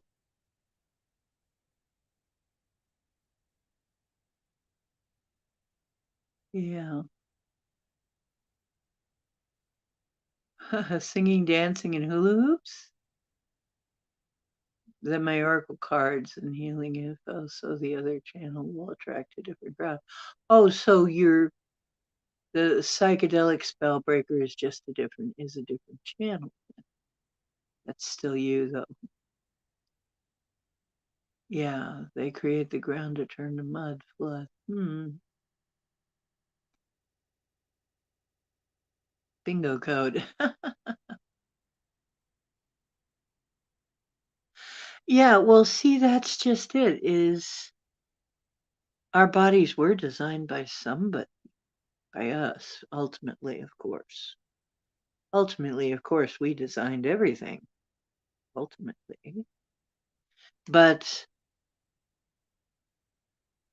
in the smaller context, somebody designed our bodies. They'd have to know how to make these things, wouldn't they? So, yeah, what if they had a device? It was something like a pineal gland. And what kind of powers would you have with that? What would you be able to see with that? If it emits light,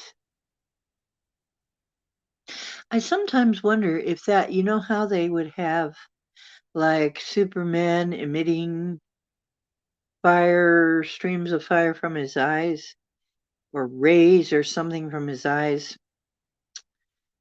Well, the pineal gland might be able to do something like that if it was souped up enough. Might be able to do something very strange like that. We don't know. So it wouldn't be these eyes, it would be that eye, maybe. Oh, cool. Oh, but you were hatched, not born. Okay, Scotty, thanks for clarifying that. That explains a lot. Yeah.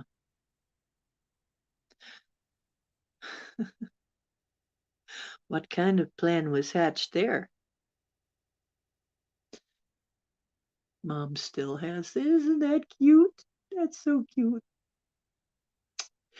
Mom still has your shell.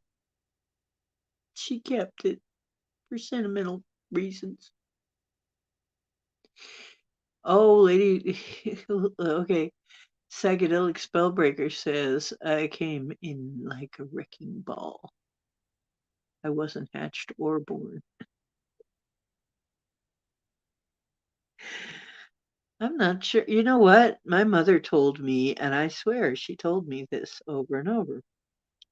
She saw me coming in on a rainbow. Literally,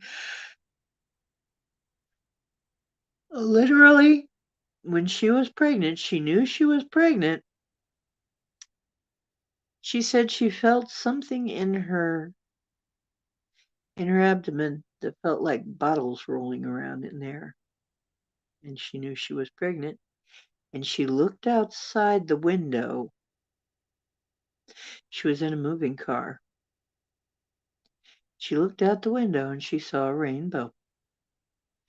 And on the rainbow, sliding down the rainbow, was a baby. And she said, I'm pregnant. She told me that. That was her vision of me coming on the way. Yeah.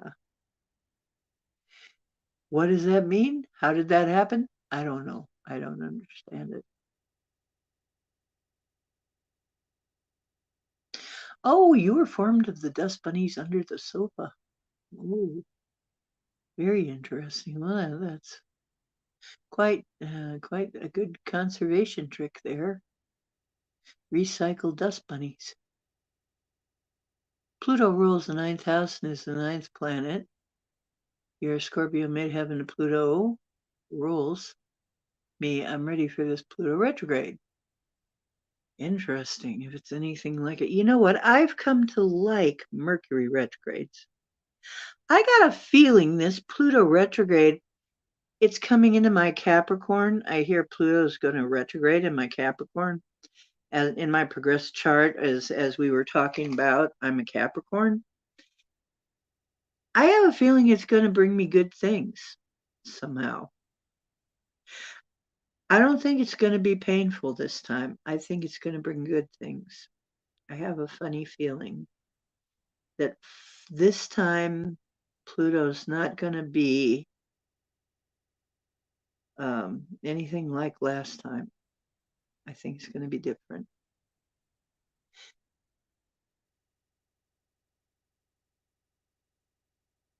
Oh, your mom said a couple demons dropped you off on the corner. Oh, jeez.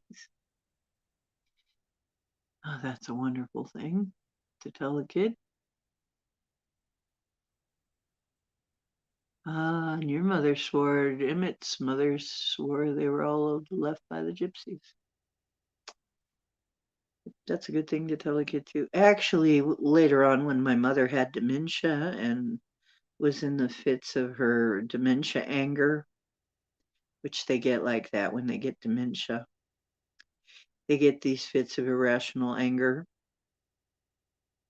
She told me that I was the devil's daughter over and over again. And finally, I looked at her and I said, well, Mom, if I'm the devil's daughter and I'm your daughter, who are you fooling around with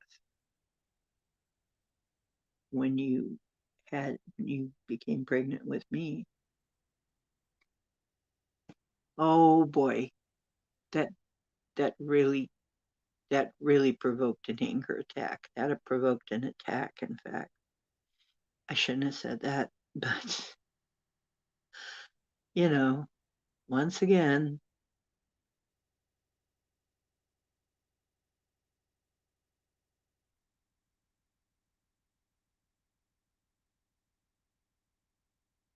well, you keep seeing bunnies. Good for you. Bunnies is fertility. I'd be careful though if you don't want a pregnancy or something brewing. Bunnies are fertility. Bunnies are a good sign. Oh, that was after you started blasting the music back in the 60s, I see.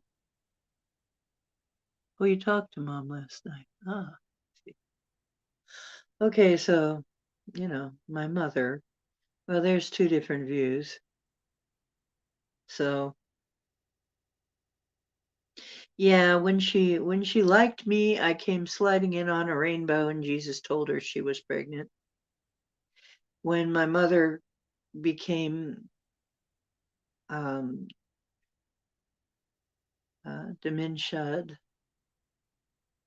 then suddenly I was the devil's daughter. So, what you gonna do? I At that time I was so tired. I was so tired. I had fibro, and I had not been to a doctor really. The doctors, when I had tried to get a diagnosis, they had not really decided that fibro was a thing yet. So I had a hell of a time getting any help with it. I couldn't get any help with it. And I was so dog tired. I was so in pain all the time. I would have bouts of brain fog. I would sometimes not, I don't even know how I lived through those days. I don't know how. I really don't. That's why I kind of can understand Michelle Canham Free when you're taking care. Wait until, hope it doesn't happen that way for her. But if you're taking care of an adult child, that's hard. I mean, adults, they're big and they have things like keys and cars and they know things. And if they're also children in their minds, it's freaking hard to take care of them. Freaking hard to take care of an adult child. Mhm. Ah, that's lovely. I'm glad that you had a lovely visit.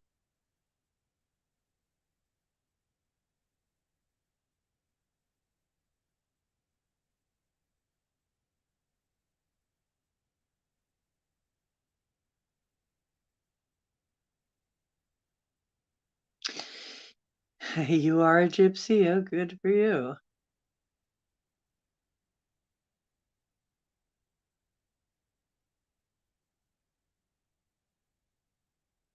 Maybe. Let's hope, Mary. Maybe we can throw some energy towards that. Wouldn't it be interesting if the autistic people were all sleeping dragons? And suddenly they burst out of it and come up with all these superpowers. Wouldn't that be a surprise? Wouldn't that be a shock? Where did that come from?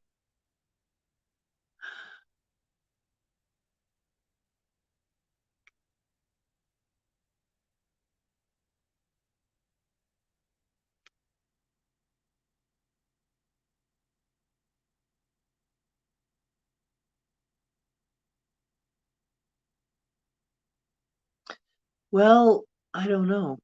You'd have to ask Michelle. But obviously, something happened during the show that got him to start laughing, and actually scream in happiness and pleasure. So we don't know. Oh, Bugs Bunny's sexy girlfriend was Bugs Bunny's sexy girlfriend was himself. He was a drag queen, apparently. Chat rooms can get confusing. No kidding. Yeah, chat rooms can get confusing. So, anyway, I think we should start to look for a few targets. See what kind of rabble we can rouse. What do you guys think? Can we rouse some rabbles? Maybe dissolve a few things. She rabbit. Oh boy, what kind of superhero would She Rabbit be? Well, though, you remember the rabbit that attacked the President Ford? They can be kind of dangerous. I mean, when they talk about rabbit punches, you know, very fast. They're very fast.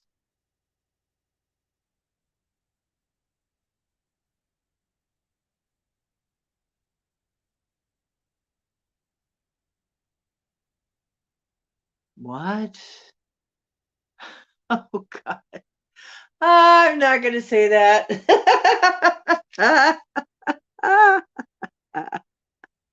But it is funny. You'll have to read the chat if you want. If you're watching this, you're going to have to replay and read the chat to find out what she said. So, oh, Project Skyfalls. You know what? Um, so what are you saying? I'm out of work? Oh dear. Project Skyfalls, I can't. I never had any either. So, oh yeah, the Vorpal Bunny. You're talking about the Vorpal Bunny. Beware, for death awaits you with nasty pointed teeth.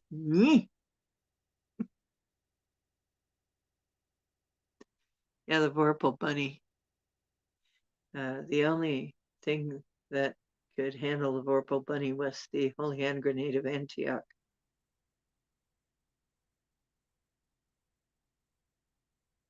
Antioch College isn't that far from here. It's here in Ohio somewhere.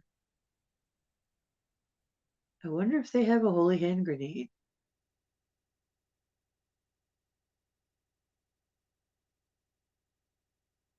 Yes. Yes, when it comes to Monty Python, I'm pretty good with that. Scotty, Maybe you should find a new job. You know, what kind of a job would you find, Scotty? If you had your choice. Yeah.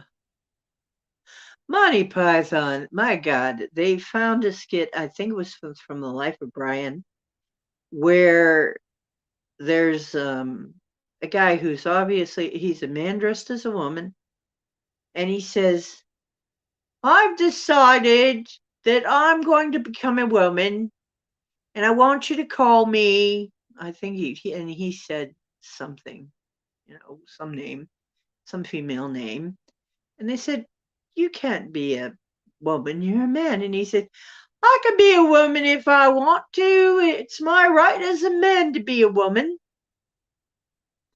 And, and the guy next to him, of course, I think he was played by John Cleese. Was it? I can't remember.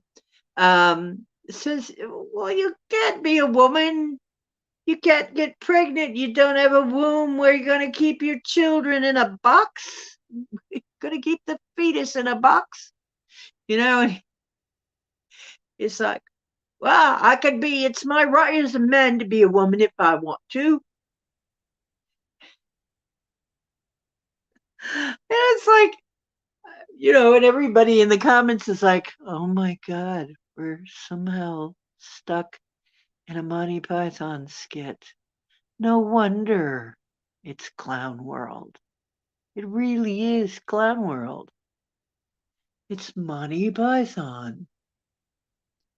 And actually, they've also found things that were prophetic in South Park. Of course, The Simpsons. You know, it's amazing.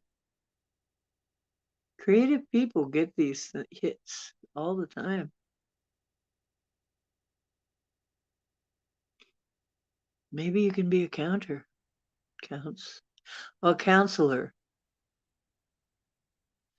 I know exactly what not to do. Okay. Yeah. Oh, yeah. The People's Front. Yeah, that's right. Emmett. People's Front routine. Yeah, that was funny. Yeah, but it's too true. It's like too freaking true. I'm like, God, we're in a Monty Python movie or a South Park episode. Or maybe we're on The Simpsons and don't know it. If you look at The Simpsons, though, there's something else weird about The Simpsons. The way that they're drawn.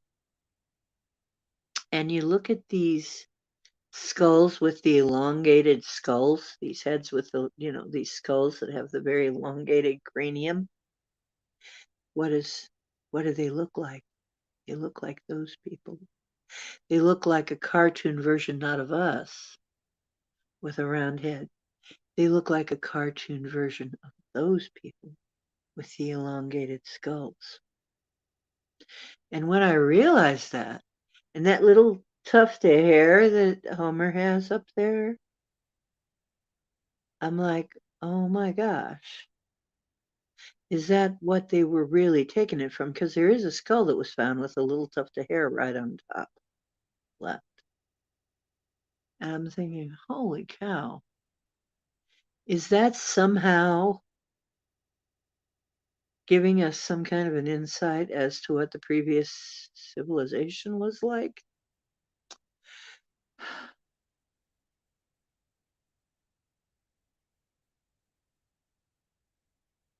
The popular people's front.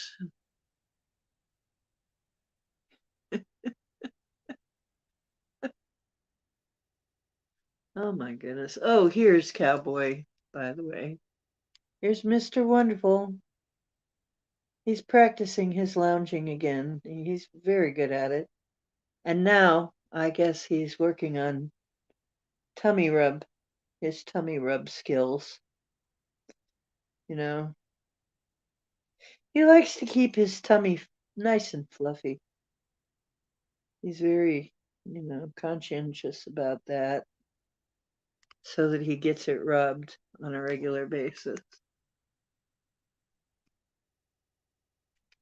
He's a very pretty guy. You still think Bill Gates is going to turn into the old greedy guy on The Simpsons? Yes. Yes. I know. I know. I've thought of that too. Yeah. I wonder who Klaus Schwab is. Oh, aren't you adorable? Cowboy's busy being adorable here, so I rub his belly. The old greedy guy. That would be so funny. That would be hilarious. Actually, you could do the meme now. You know who sometimes Biden, although really the personality doesn't fit, who is that guy on Are You Being Served? Who, the old guy who'd come in and go, "You've all done very well.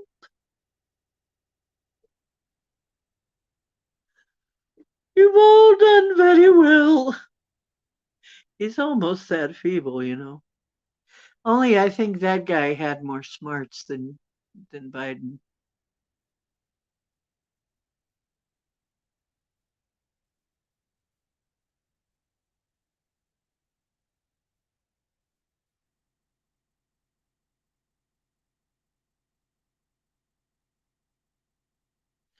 You prefer to think of those puppets as fish food. Ah, see, I call Joe the tired old sock puppet. Right now he smells of Ukrainian feet, and he has a lizard claw up his ass, I think. Jeez.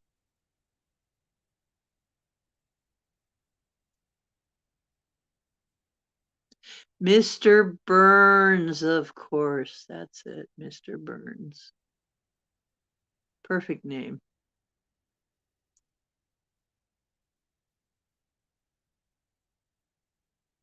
Smithers, yeah. Smithers. Well, you're being adorable, so I finish up and come to bed and cuddle you and rub your belly, huh? But as long as I rub your belly, you'll let me continue the show a little longer. That's awfully kind of you. It's really kind of you, cowboy. Smithers must be Zelensky? No. No, no, no, no, no, no, no, no, no. Is Joe the cranky guy? Maybe Joe's the cranky old guy. Cranky old rich guy. And Zelensky is Smithers.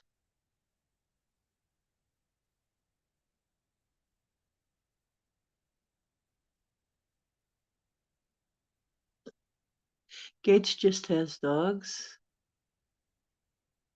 Interesting. Or so you remote viewed. Oh, interesting. Yeah, you know what? We need to get together and look into some things. That's what we could do. And some of you already know the routine from Max's, right? Max Vision. Why don't we do that? Let's see. Who do we want to look in, or what do we want to look in on? Hmm.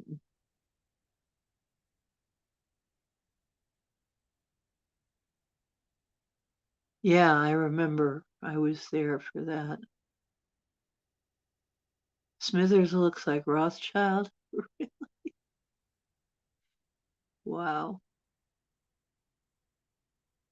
Yeah. You know, I looked into Joe's eyes and I really saw a puppet. I did really see a hand puppet. I looked into Trump's eyes and I saw people, lots and lots of people, American people. And what was on? So, really, as far as what drives them, what powers them, that's two very different points of view.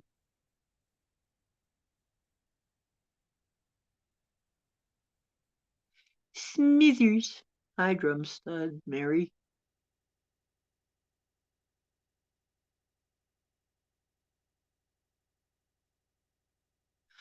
Remember when he had us remote view ourselves? No, I don't think it was there for that one. He had us do that. He had you do that at some point. You were remote viewing what? Each other? And Scotty without his pants? And me, I'm usually half naked under the covers, wearing a nightshirt or something.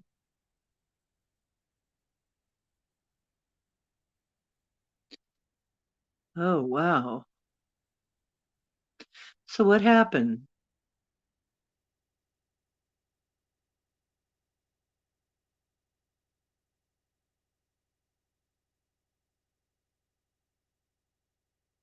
Oh, yourselves in 5 years. Oh, naked? Scotty asks. He had us view ourselves naked in 5 years? What? Wait, did we lose the trail of something somewhere? Somewhere we lost the plot of this movie. Pardon me.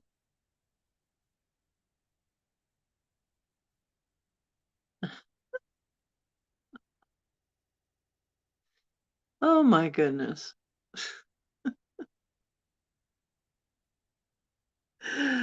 Oh geez.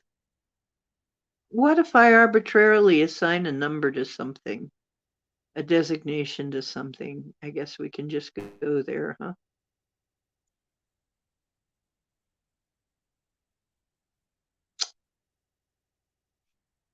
Hmm.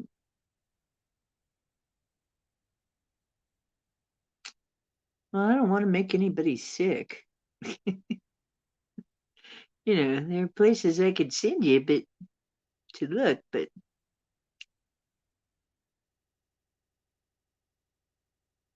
all right.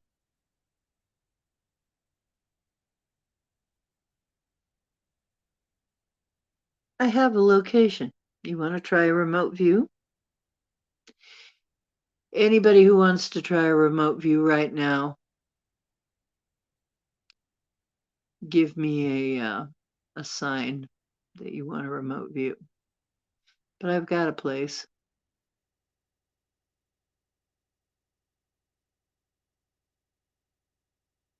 Okay.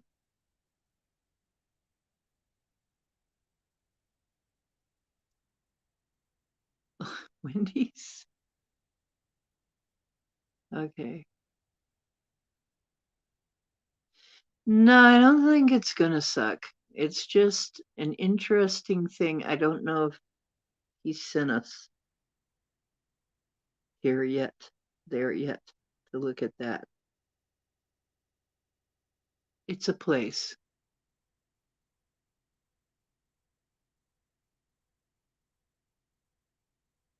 It's not a person, I don't think. I don't think it's a person. It should be a place. Do you want to try it?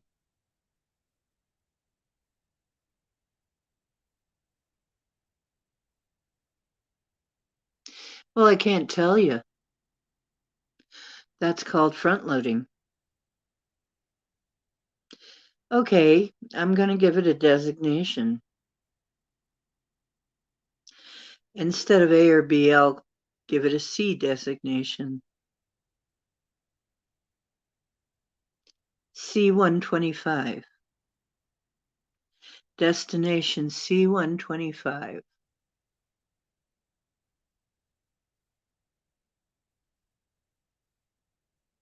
Put it in all caps.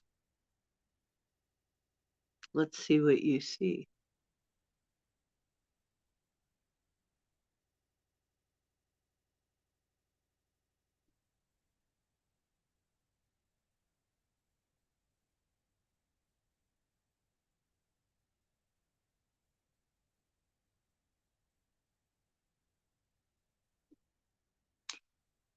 And I will tell you this.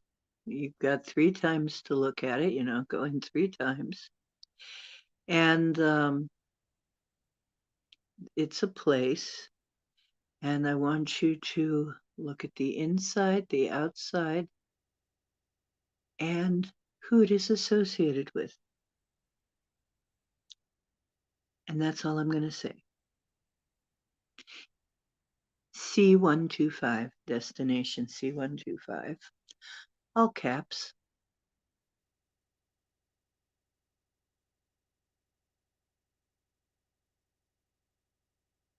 Drum studette. You smell tacos? Interesting. Tacos.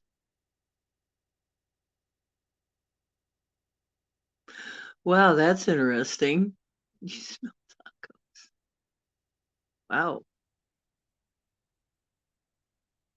And you see a taco stand? Seriously?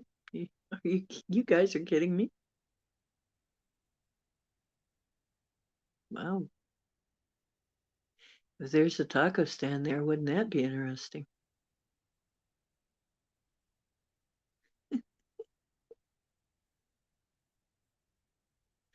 No, it's actually a place. It's not a person, it's a place. Oh, really?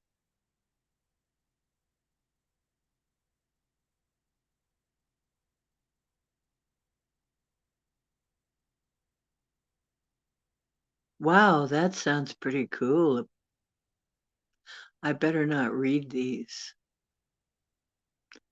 I can't read these until you're done. I can read them to myself. There's some pretty creative stuff here. I love the imagery. So you've started.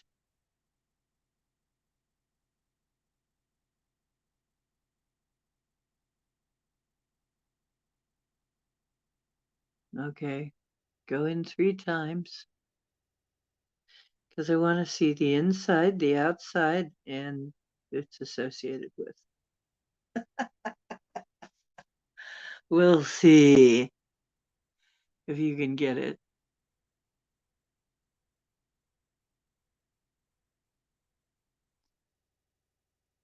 $40, you're crazy, ma'am.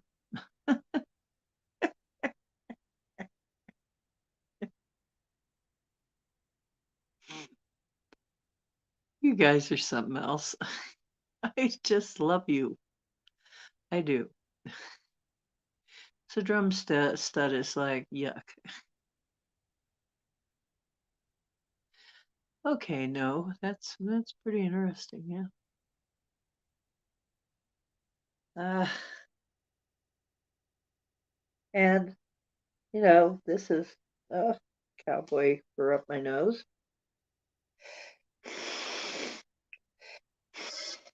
I petted him, so now his fur is flying around. And one of the places it always goes is up my nose. You're lucky I love you. I adore my little baby cowboy cat. He's such a sweet boy. What are you talking about, Mom? I'm a stud. Ah, yeah, you know when I'm talking about you, don't you? He reacts to that. You know you want this belly, Mom. You know you want it. You know you want this, Betty. You can't resist it, can you? If I lay here with my belly up long enough, you're going to have to pet me. You're going to have to take attention off what you're doing and pet the cowboy cat. That's right. I know how to play you like a guitar. I know how to play you like a guitar, Mommy.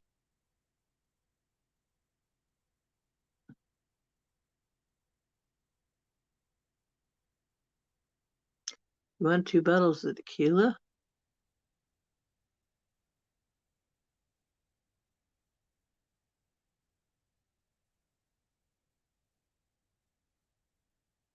A giant?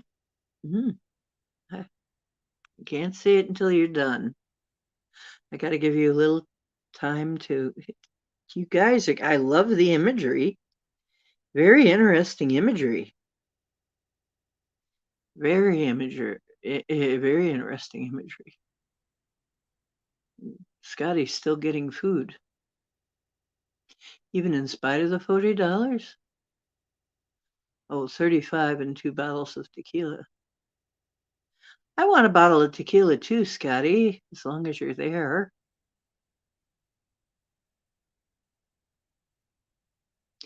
Interesting. So far, it sounds extremely interesting.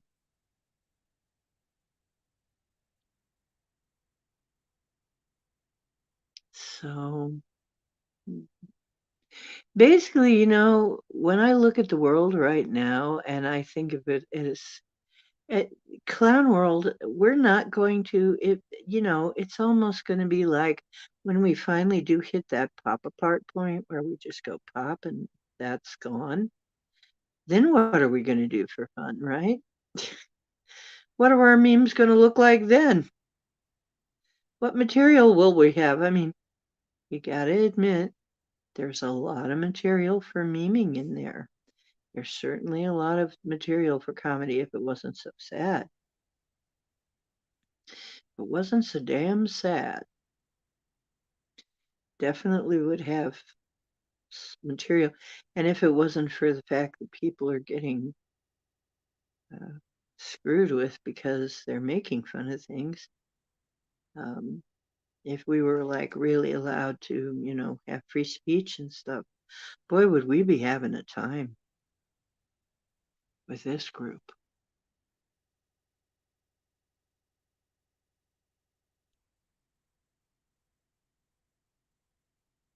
Your house is always going to be a fun place.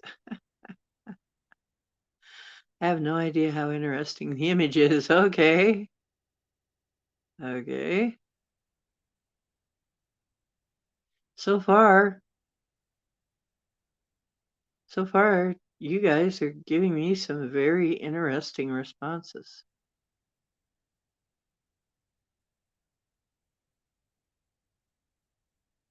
And keep going, please. Look again. Take another look. I can't wait. I'm waiting here with bated breath, and these worms are getting really annoying to hold in my mouth. How am I going to ice fish if my bait freezes? My bated breath. Oh, geez, wait a minute. I don't ice fish, and I don't store worms in my mouth.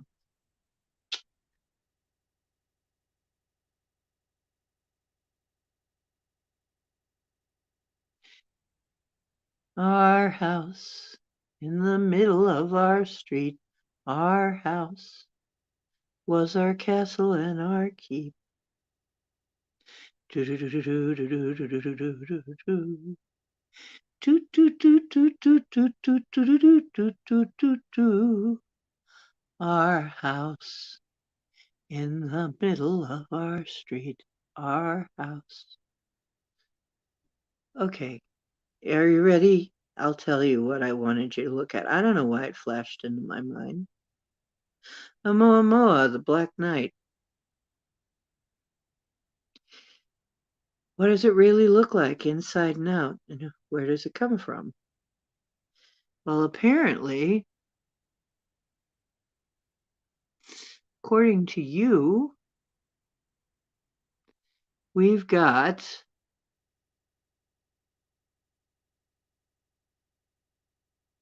Where does it start? Let's see, after clothing optional, tacos. Starts with a taco stand. Goes to ice, says Scotty Boy and Emmett. Smells tacos. They have a taco stand there, do you think? Ice in the urinals because there's no running water. Could be. It's pretty cold out in space. Flower honeycomb. Interesting. Maybe it's kind of a honeycomb pattern inside. A purple ant running away with the eye of Ra down a tunnel. Oh, that is very interesting imagery, Emmett. Wow. I'm not sure, but that's pretty hallucinogenic. I want some of whatever you're smoking. Scotty Boy is buying tacos and tequila. Emmett says a giant fire in a giant tree. Maybe indeed. A giant fire. Could it be a propulsion? That's the propulsion system. No says a ringed planet. Could that be where it's from? Scotty Boy says you have no idea how interesting the image is, but doesn't elaborate, except to say my house is always going to be a fun place. Flower of Life. Another taco. Fish tacos. Sounds like maybe the Nomo were involved. Chimichangas sound good. Okay. Must be the fish chimichangas. I've never had one of those.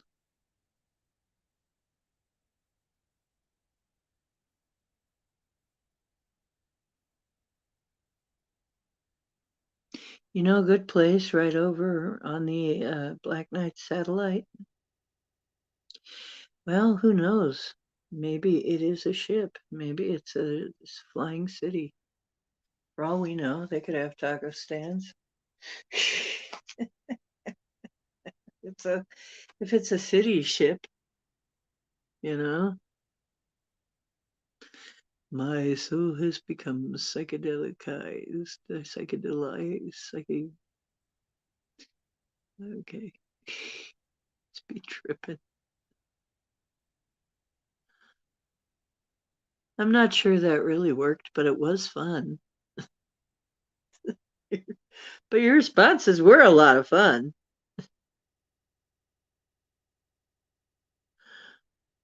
I don't know why it came into my mind though. Just all of a sudden a Momo came into my mind. I don't know why. Maybe something's going on with a Momo. Or maybe I know what might have spurred it. The Black Knight. They call it the Black Knight satellite or the Dark Knight satellite. The Black Knight satellite. Yeah, the Black Knight. And you reminded me of Monty Python. You remember the Black Knight? None shall pass. 'Tis only a flesh wound. That's probably why. Pickled veggies. Actually, those can be very good. That's usually what happens when you ferment stuff. It gets pickled. It gets a pickled flavor. It's actually quite good.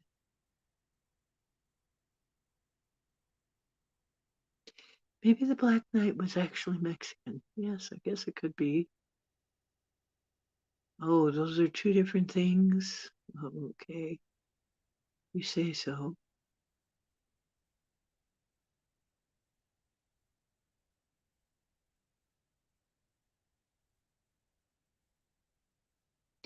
Yeah, I was thinking with all this, with the fish talk, maybe the Nomo. The Nomo had a product. It was grass that would only grow so high, and they called it Nomo Nomo Nomo.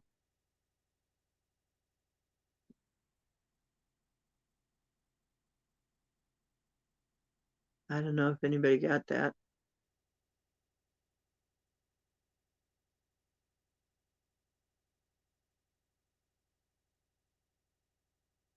Yeah, it was grass that would only grow just so tall and you never have to cut it. So it was no mo, no mo, no mo.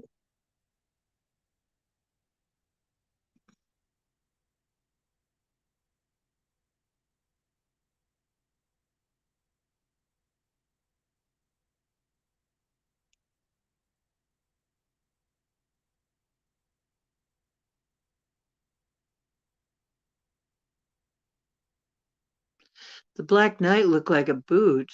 I was told they were the same thing.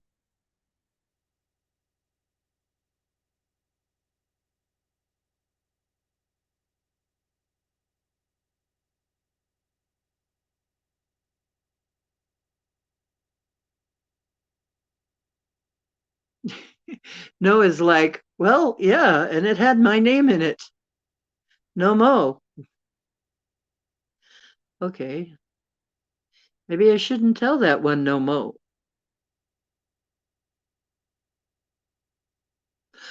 Too bad. I probably will someday tell it again.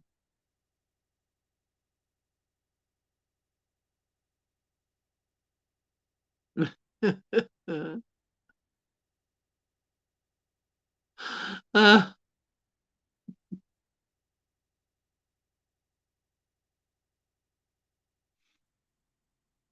well, it could add mofo.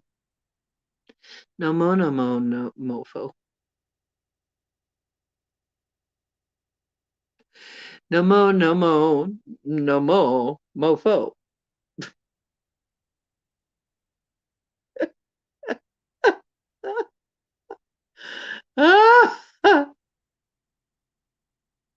But that would be some bad words on the screen.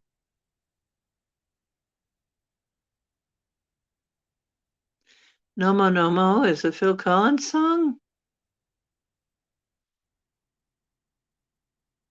Yeah, the destination was Amoa. What is it? What does it really look like inside and out? And what what or who is associated with it? And we got ringed planet and fish tacos somehow, with tacos and tequila. Apparently, there's a taco stand there, and or maybe the Mexicans put it there. I don't know. Maybe the person who. I mean, they're saying it's actually craft. Some people say it's actually a craft of some kind. Satellites, yeah. Last night I wrote an illusion and it was. Hey, hey, hey, hey, hey. And she was. Remember that song? It's the Talking Heads. And she was. The world was turning, she was floating above it, and she was joining the world of missing persons, and she was. No doubt about it. No time to think about what she'd done, and she was.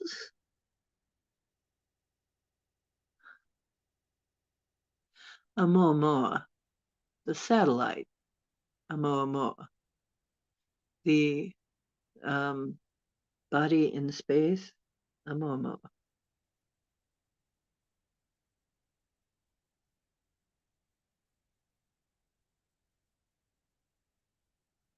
There's a David Bowie doll, and it's horrible. No, I haven't seen this. Wild Wild Life is a song about being a TI. Oh, really? I wondered about that. A moa. Yeah, it's a satellite. It is a thing that keeps going around, a celestial body that they keep saying is natural, but it's other people say it's artificial one.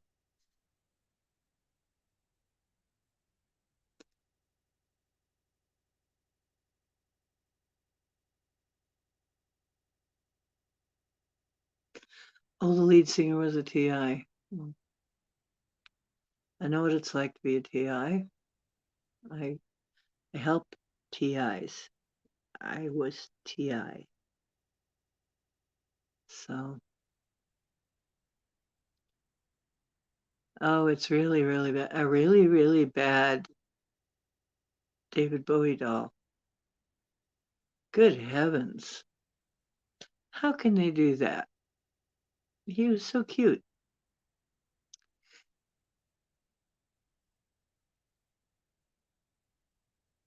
A celestial boomerang.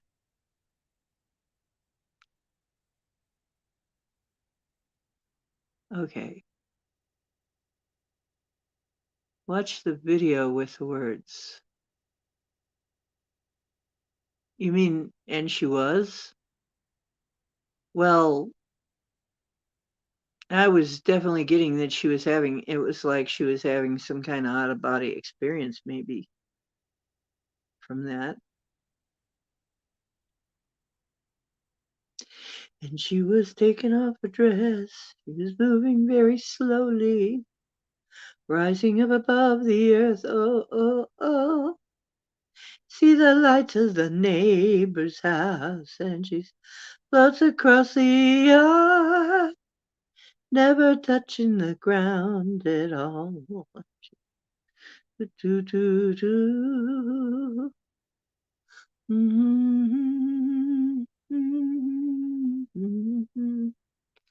The celestial boomerang. Isn't that interesting? The celestial boomerang. That sounds like a good title for a song. Really, really bad. Now you got me thinking of songs. Really, really bad. That was Weird Al. Really, really bad. Yeah, I'm bad. I'm bad. No, it was Michael Jackson and then Weird Al. I'm really fat. What am I thinking? That was Michael Jackson. Really, really bad. The video with the words. Okay, I will watch it. Image says Mama is a celestial boomerang.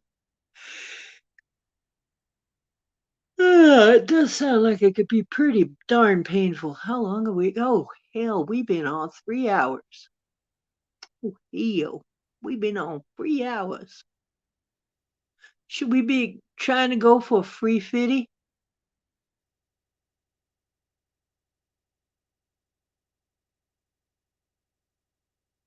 I don't know if I can hold out till free fitty. Tree fitty? Sounds like Tree City, doesn't it? It acted like a boomerang. Interesting. That is an interesting take. Oh my goodness, I am really getting tired now. It has been wonderful hanging out with y'all. I gotta say, there's no people at this point that I'd rather hang out with. I don't know any better, finer group of people. I know. I don't know a finer group of people than y'all. But my cat is telling me that he's going to go on cuteness strike, and not be nearly as cute and stuff if I don't like cuddle him and rub his belly pretty soon and turn out the light and go to sleep with him. So, he likes to cuddle my arm. He's in love with my left arm. They've had a very long relationship now. Yep. You ready for tacos? Wish I could have some tacos. Okay, tacos are calling your name. Yep. Love y'all. Yep.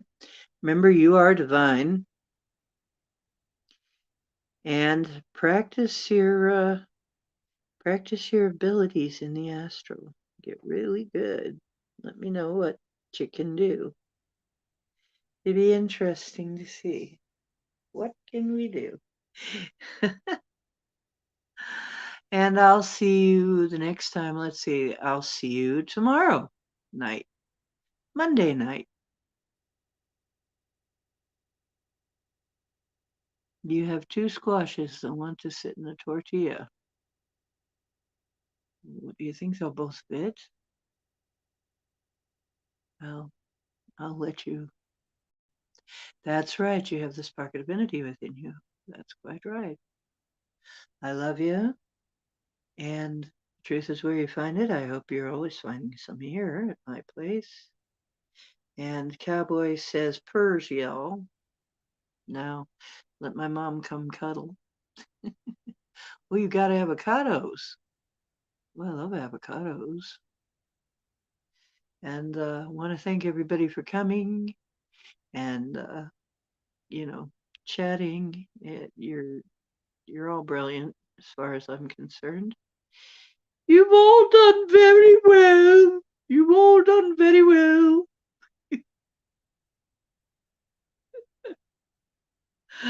Okay. As long as we all understand British comedy, nothing is beyond us. Okay. They're very good at irony. I really wonder what Monty Python would have made of our mess over here right now, of our government. What would they have done with it? Well, actually, maybe they already did it. Maybe everything Monty Python came up with, we might be seeing.